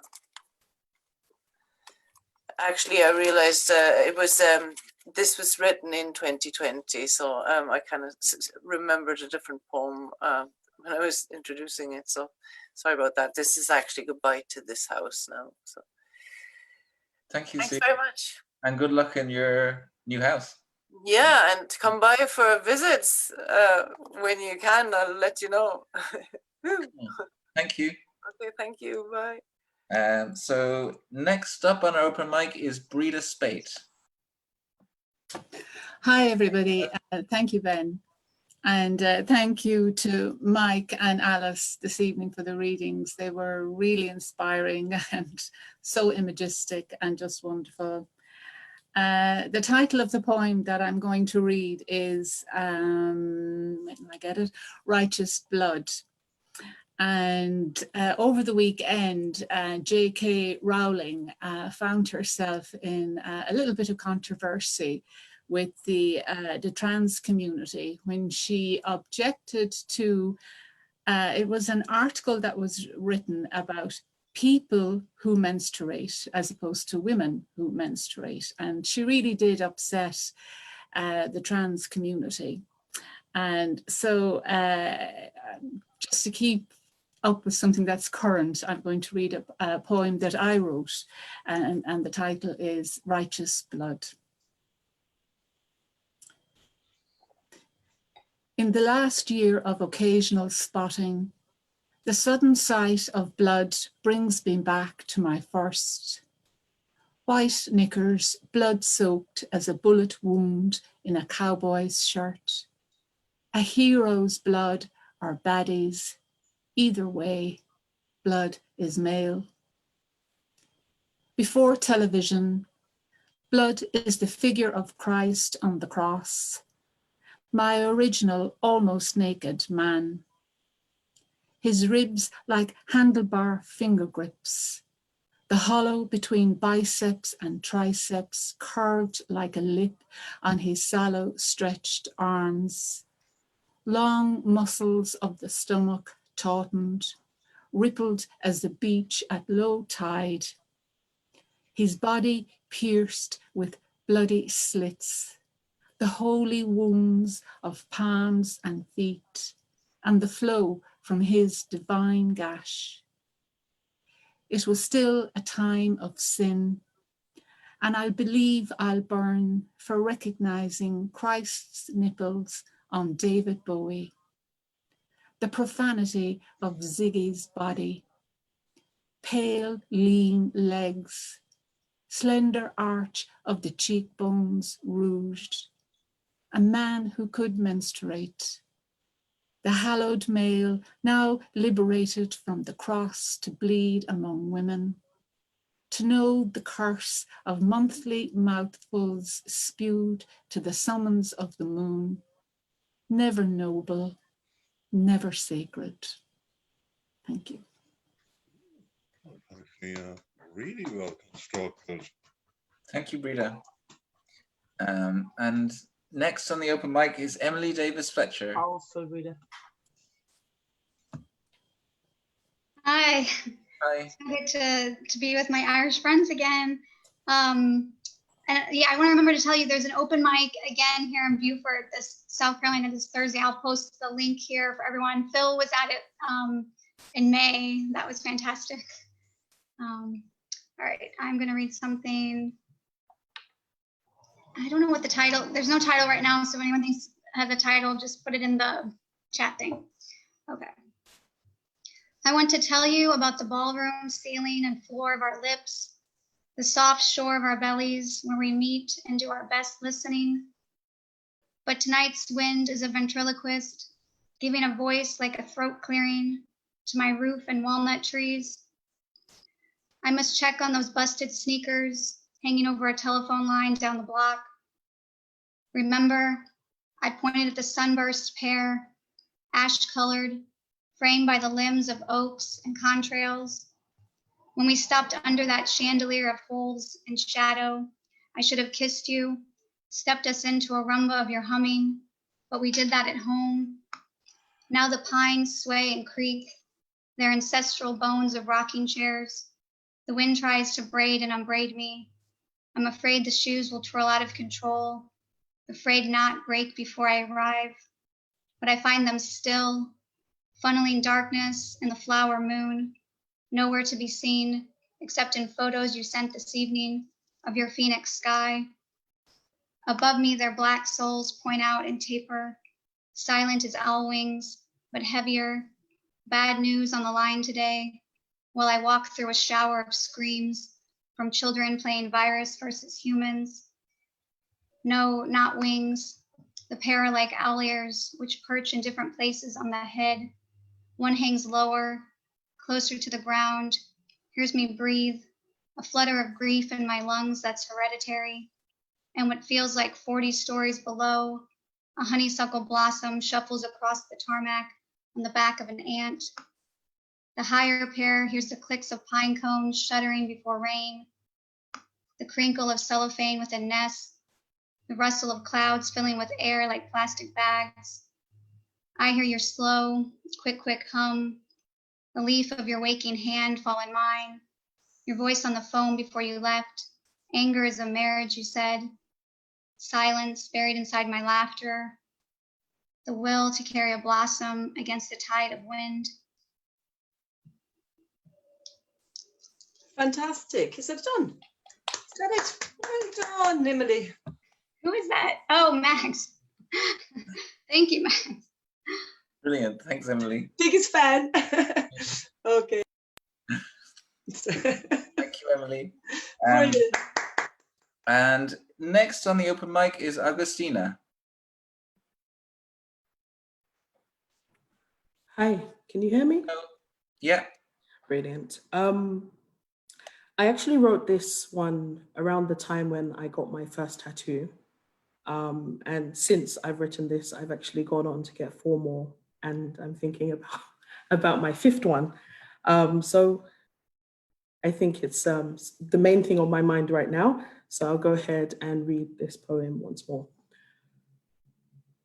Pigments, injected figments of my imagination, a commitment, a symbolic decision, body modification.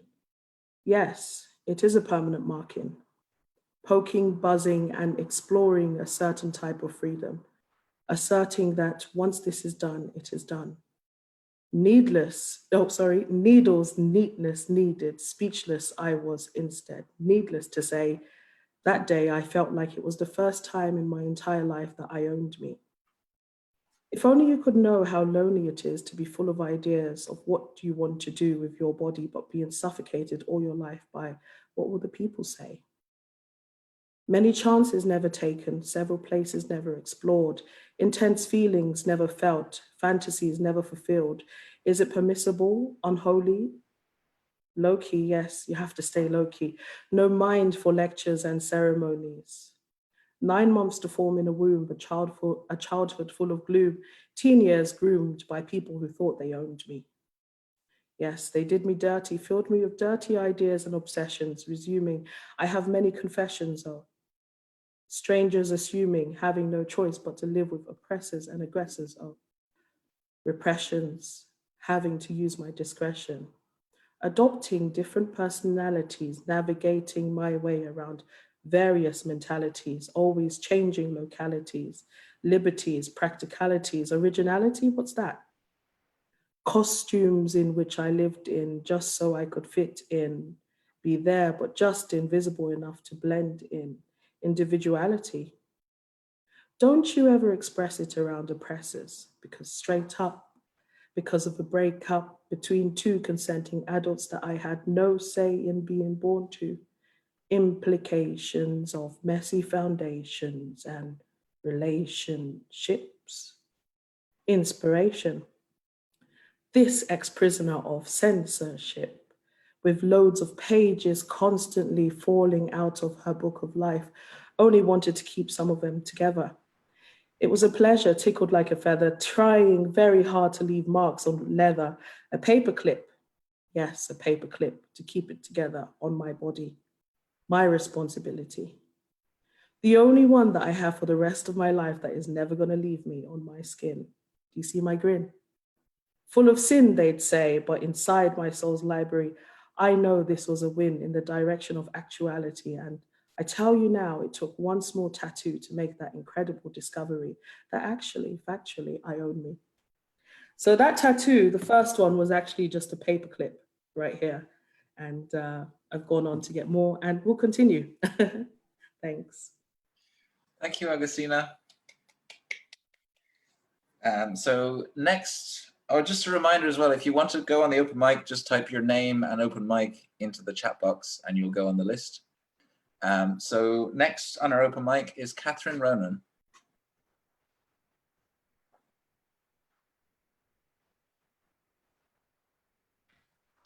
Hi everyone.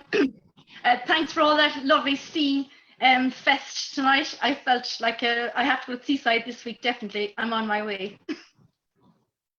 Fantastic. My poem is called You Are. You are the river flowing through me.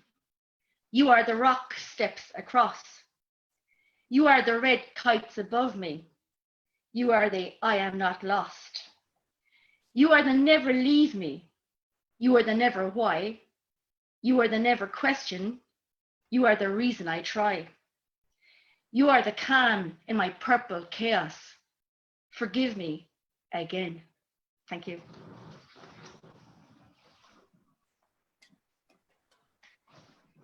Thank you, Catherine. Thank you, Ben. No worries. And next on the open mic is Michelle Delay. Hello. Hello. Hear me? Yes. Thanks for the words again, guys. It is not your work. It is not your art. It is your play without a game, subtle touch and depth of heart. It is your human, it's you, that finds its way out, reaps thick paste, found on pavements, blaze it in any direction. The twist of your torso cast in it, unbecoming black. In the dance of day, you're the lead in love, bleeding out for your follow. Dancing in bells and rings round you, or lay on a spinning plate you point to. Peeking between balustrades, my heart magnets to my sternum, almost cracks it slow and softly as Earth's quest to press the edge of sky, still forever and at once a ridge. It feels like devastation. It feels like phantom heartbreak. When I see what you have delicately made, splitting huge capsules of blue dust and teeth white oil, you don't even watch it fall. You are already scratching a new post, and I am again left for dead for beauty. Thanks, guys. Thank you, Michelle. And next on the open mic is Mags Creedon.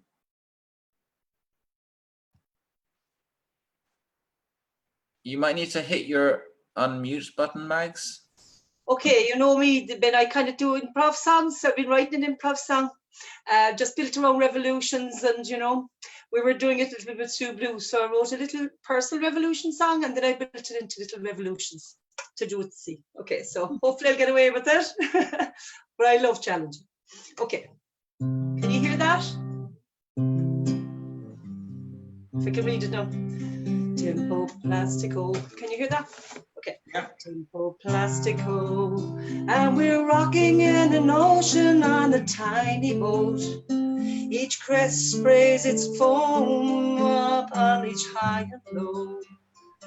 And the seas cling to the planets, and on we go. And as the lakes run dry, they tell us that soon the seas will slowly swell, and we revolve within the spirals of a little seashell, navigating secret oceans within ourselves.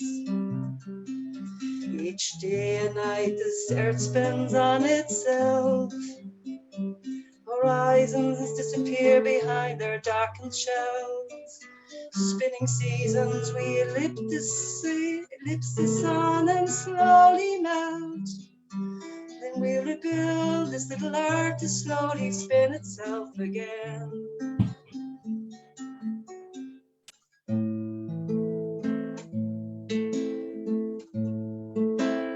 It's me tango. Every day a little revolution as I revolve around the sun. Will I secede and keep a part of me, or surrender to everyone? When your heroes have those feet of clay, and sometimes you find that you're undone. An army of one, your battle has begun. Start your own revolution. Do I have the right to fight? They call that jus et bellum. Well, I did not consent for you to steal my joy from me. And when I fight clean, they call that jus in bello. There'll be no prisoners, no bloodshed, just a tragic look from me. Every day, a little revolution as I revolve around the sun. Will I secede and keep a part of me, or surrender to everyone? My tempo plastico, we are rocking in our ocean in a little boat, and the crest sprays its foam upon our highs and lows, and the seas cling to the planet, and on we go. And as the lakes run dry, they tell us that soon the ocean starts to swell, and we'll revolve within our spirals of our own seashells, navigating secret oceans within ourselves. Each day and night the earth spins on itself. Horizons disappear behind the darkened shell. Spinning seasons we ellipse around the sun and slowly melt. Then we rebuild and the earth will start to spin again itself. Tempo plastico, we are rocking to our ocean in a tiny boat, and the crest sprays foam upon our highs and lows, and the seas cling to the planet, and on we go. Is that enough revolutions for you now? Oh, wow, Max, that was amazing. Thanks. On we go. On we go, go. baby. Keep on spinning. Well done. Brilliant. Thanks, Max. It feels less virtual when we have you doing your I'm always chancing my arm. Okay, so next on the open mic is Donna McCartan.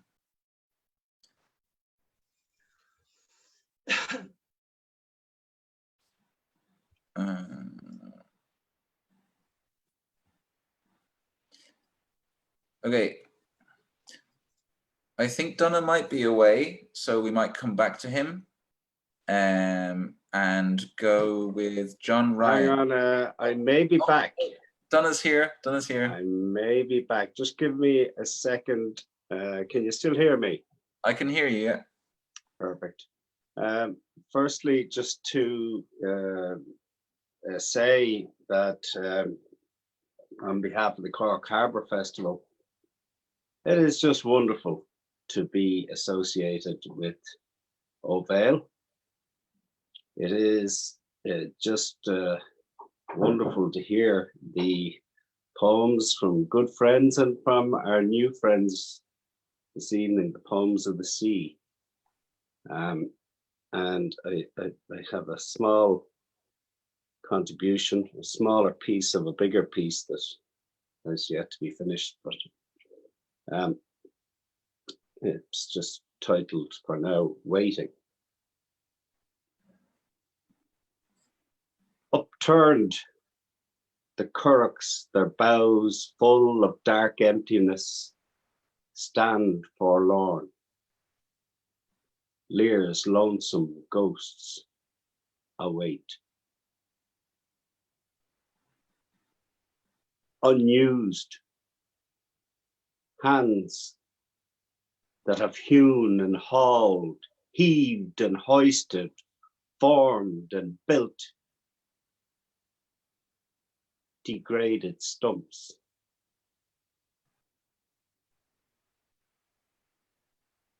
Untrammeled,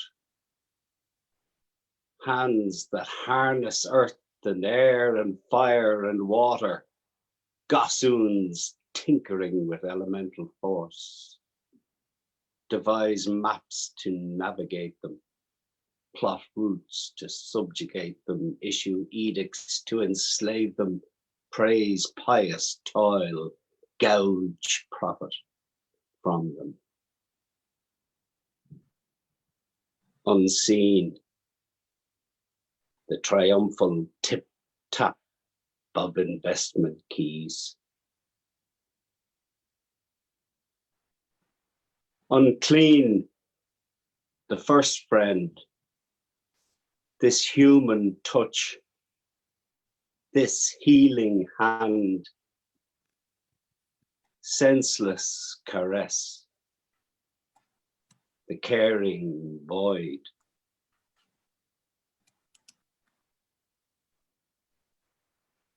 Upturned, the currach's weight, the hands that will turn over to the light,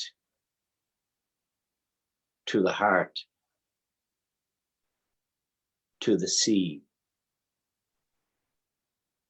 Thank you.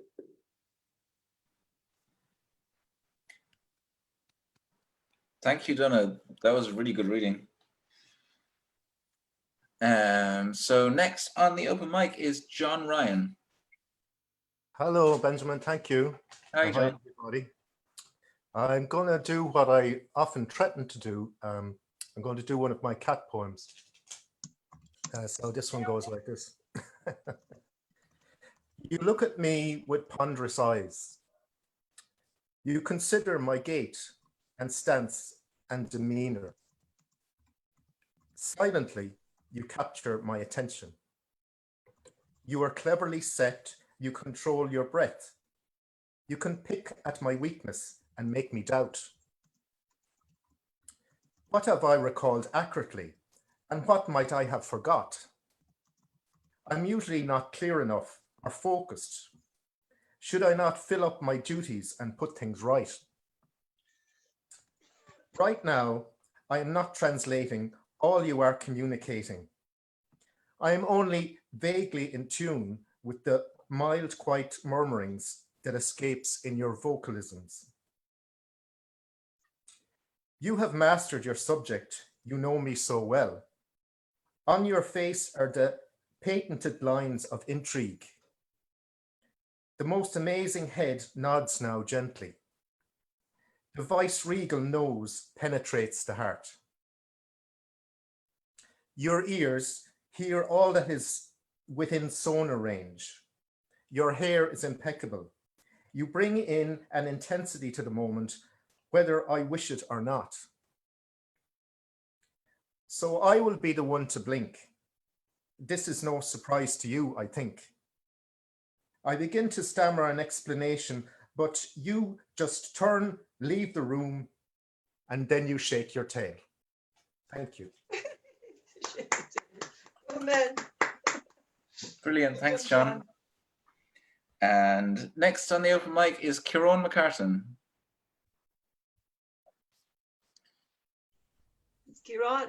All the hair, Kieran. Lots and lots of hair. Luscious curls. Thanks a lot, Ben, and thanks a lot to everybody for the words.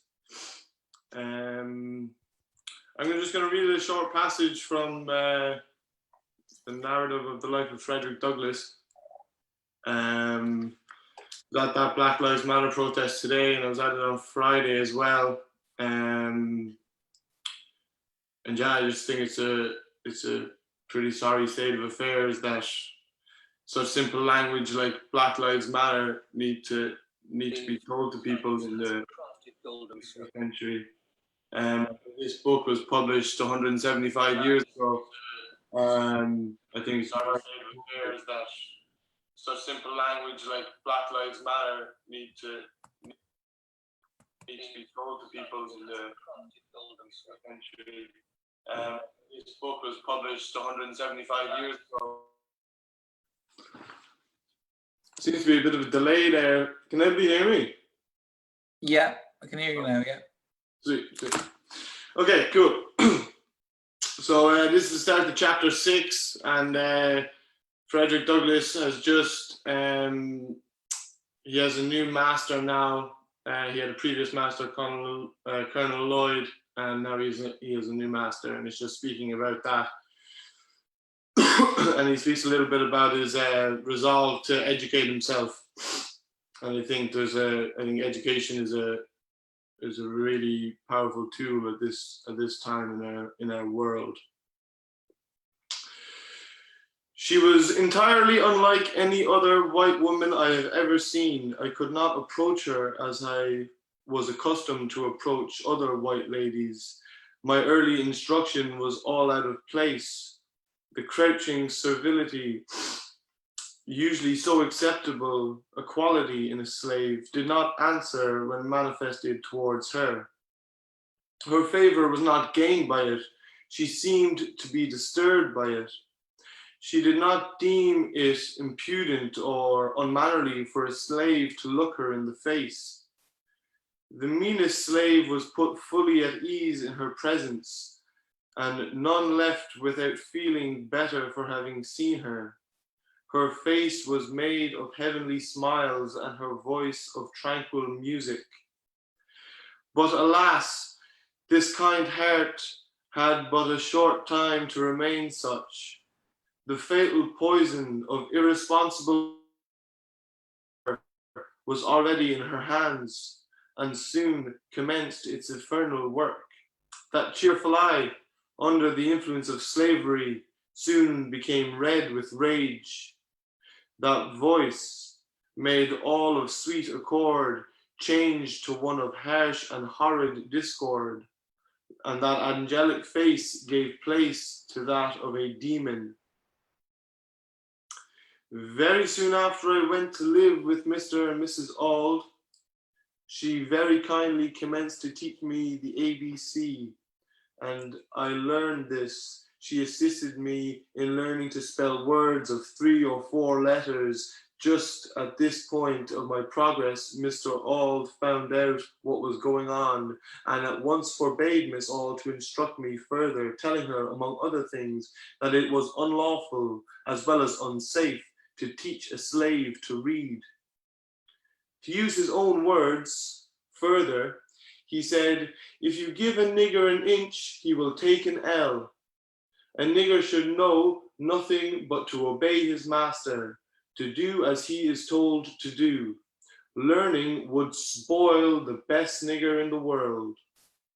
Now," said he, "if you teach that nigger," speaking of myself, "how to read, there would be no keeping him. It would be forever unfit for him to be a slave. He would at once become unmanageable and of no value to his master.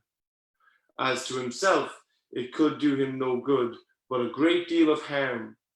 It would make him discontented and unhappy." These words sank deep into my heart, stirred up sentiments within that lay slumbering, and called into existence an entirely new train of thought. It was a new and special revelation explaining dark and mysterious things with which my youthful understanding had struggled, but struggled in vain. I now understood what had been to me the most perplexing difficulty, to wit, the white man's power to enslave the black man. It was a grand achievement and I prized it highly. For that moment, I understood the pathway from slavery to freedom. It was just what I wanted, and I got it at a time when I least expected it. Whilst I was saddened by the thought of losing the aid of my kindly mistress, I was gladdened by the invaluable instruction which, by the merest accident, I had gained from my master.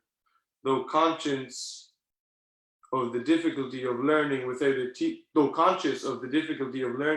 teacher, I set out with high hope and a fixed purpose, at whatever cost of trouble, to learn to read. Thank you. Thank you, Huron. And just as a heads up, we have 3 left on the open mic. Cathal Holden, John Tynan, and Mo O'Connor. And the first of those is Cathal Holden. Hey there, guys. How are you? So I'd say it was back in the one of our last physical ovales. I was reading from a short story I wrote last year called Bird Boy. And I had the intention of getting through it part by part, and that could take a year, it could take 2. So nothing brand new at the moment. I'm gonna pick up where I left off. So Alexander, who is a young fellow who lives in Warzone, was growing wings. That's where we were. It was getting colder, and Xenos made a hole in his winter jacket, and I gave him my one because the feathers were keeping me warm by then. That was when everybody knew that I was growing wings. The other kids laughed at me and called me Bird Boy, but Xenos and Alia kept on calling me Alexander, and that made it okay. Some of the adults looked at each other strangely, and I knew that they were talking about me, and I wished I knew what they were saying. I hurt myself, jumping off the top of the kiln, trying to fly, and they gave Xenos and Alia packets for me to eat when I couldn't go out looking for food. I read through Q all the way to S in the Q to T book in 10 days. Then I got pneumonia and lost so much weight that I thought I was going to die. Everyone started calling me Alexander again. One of the adults came and gave me some medicine and told me that it was rare, but that I was a rarity. I got better after that. By springtime, my entire chest and back were covered in brown mottled feathers, and I had 2 wings growing out of my back, feathers that went up past my fingers, and I was very proud of them. I could glide a short ways if I jumped from a height, and I practiced my wing strokes whenever I remembered. We used to eat pigeons and other birds we caught in their roosts while they were asleep, but I stopped because it felt like I was eating a part of myself, and I couldn't pull the feathers off them, even if they were already dead. Alia dared me to jump off the mosque, and I did it. I climbed the minaret, and at the top I pretended to be the muaddin, with my voice and my nose up between my eyes. Instead of the adhan, I sang something obscene about the baker's wife. It was so high up. It was high up for me then, I mean. I couldn't fly yet. I threw myself off the top and I flew. My ears filled up with wind and my eyes with water, and I flew all the way to the ground in a nearly straight line. And it was like dreaming of flying, except that my eyes stung. I learned fast after that. One of the men made me a pair of goggles out of 2 glass bottles. I was throwing myself off the minaret every morning until one of the falling stars hit the mosque and destroyed it, even though it was earthquake-proof and 1,000 years old. I twirled and rolled in the air like a swallow, and soon I could beat my wings and climb into the sky, higher than the minaret used to be. I was full of me, full of the happiness of 2 new wings, full of the miracle of flying. Around then, Brother Xenos stopped meeting my eyes. My wings were useful. I flew and I caught birds for the others, even if I didn't eat them. I could see far distances across the city, and I could watch the sunrise before anybody else if I wanted to. I could even leave. My wings carried me for miles over the plains and mountains, the places where bombs didn't fall, and the stars stayed up in the sky. I came home with as many dates as I could carry. Slowly, I started to spend more time away from the city where the sky fell. One of these times, I flew too far to return home and I was thirsty. I looked in the mountains for water, for a stream or a pool. Eventually, I came across the light of a fire in a little valley, and so I landed and walked right up to the people there, my wings folded up. They all saw. They gave me coffee and fed me. It was the first meat I had had in weeks. They did not say a word to me or amongst themselves all night, but in the morning, one of them came and woke me and showed me the dark knobs of feathers growing under her skin. She was older than me, but she held me to her chest I stretched out the spread of my wings and touched the feathers. Hers were blue. I'll leave it there, guys. We'll pick it up the next time. Cheers. Thank you, Cathal. And next to the open mic is John Tynan. Hi everyone. Good night. Hi, John. Enjoyable session. Thank you.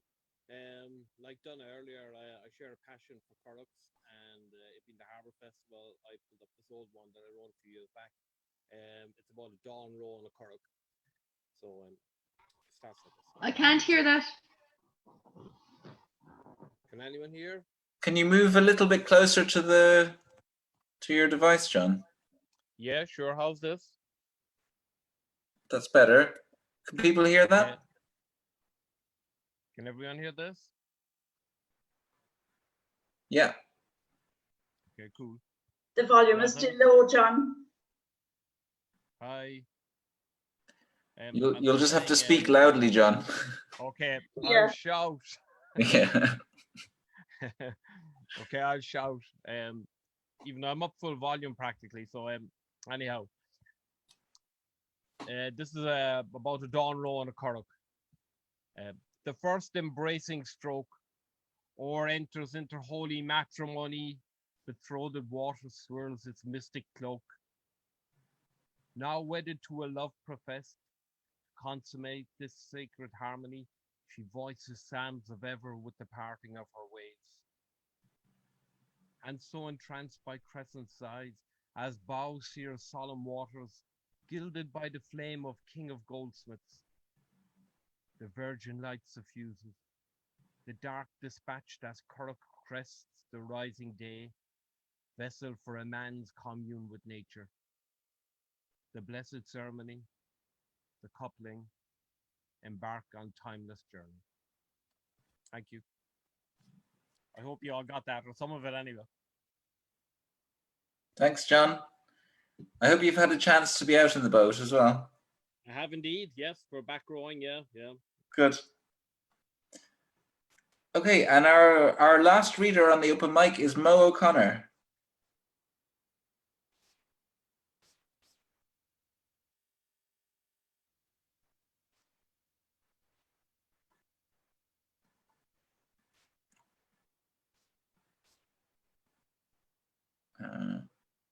Hi, Mo.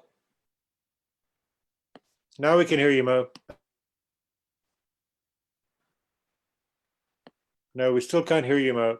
Can't hear you.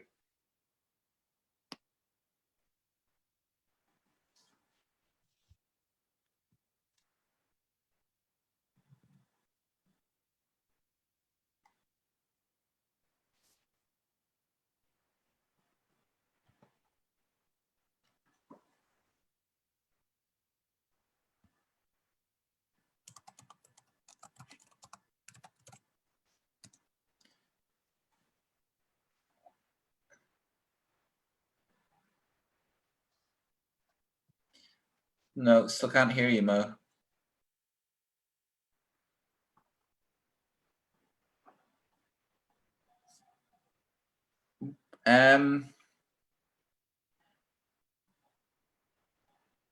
We might go to Susanna Trifiletti would like to read a poem. So we might go to Susanna and then try and come back to Mo after Susanna and see if it's working then.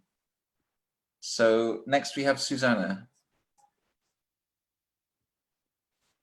From Joy Arjo.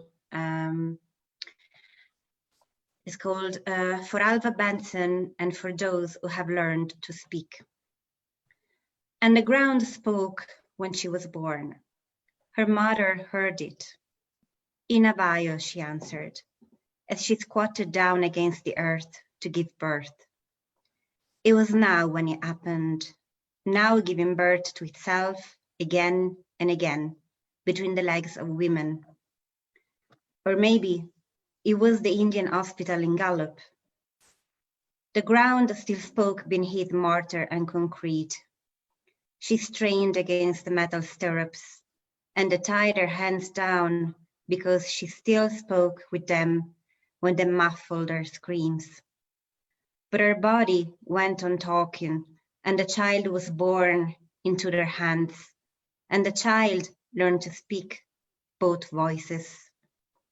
She grew up talking in Navajo, in English, and watched the earth around her shift and change, with the people in the towns and in the cities learning not to hear the ground as it spun around beneath them. She learned to speak for the ground, the voice coming through her like roots that have long hungered for water.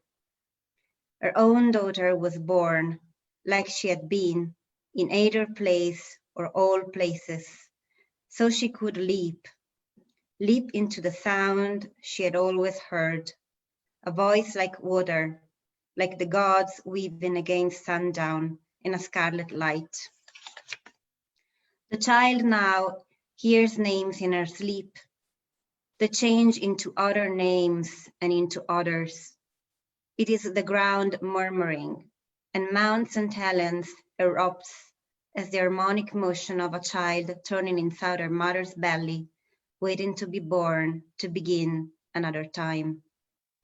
And we go on, keep giving birth, and watch ourselves die over and over, and the ground spinning beneath us goes on talking. Yeah. So that was from Joy Arjo. Thank you, Susanna. Okay. I think Mo is trying to connect his audio, so maybe we might be lucky. Yeah. Hello, Mo. Mo, could you maybe try, I don't know, on the left-hand side, there are options about what microphone you're using? No?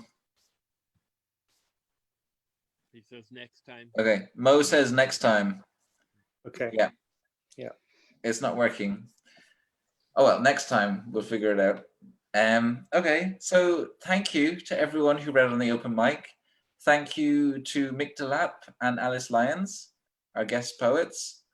And well done to Ray Hanrahan for winning the 5 words. And thank you to Paul. Just a big round of applause.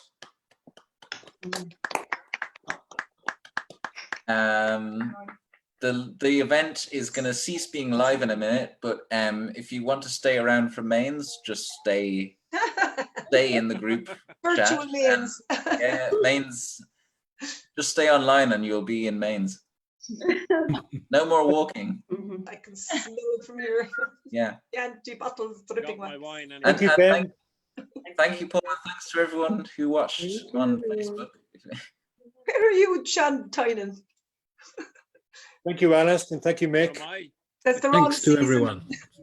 Very convincing grey sky behind you. Alice. Nice one, man. Huh? That's classified. Huh? Huh? I think Mo is back, is he? He's back.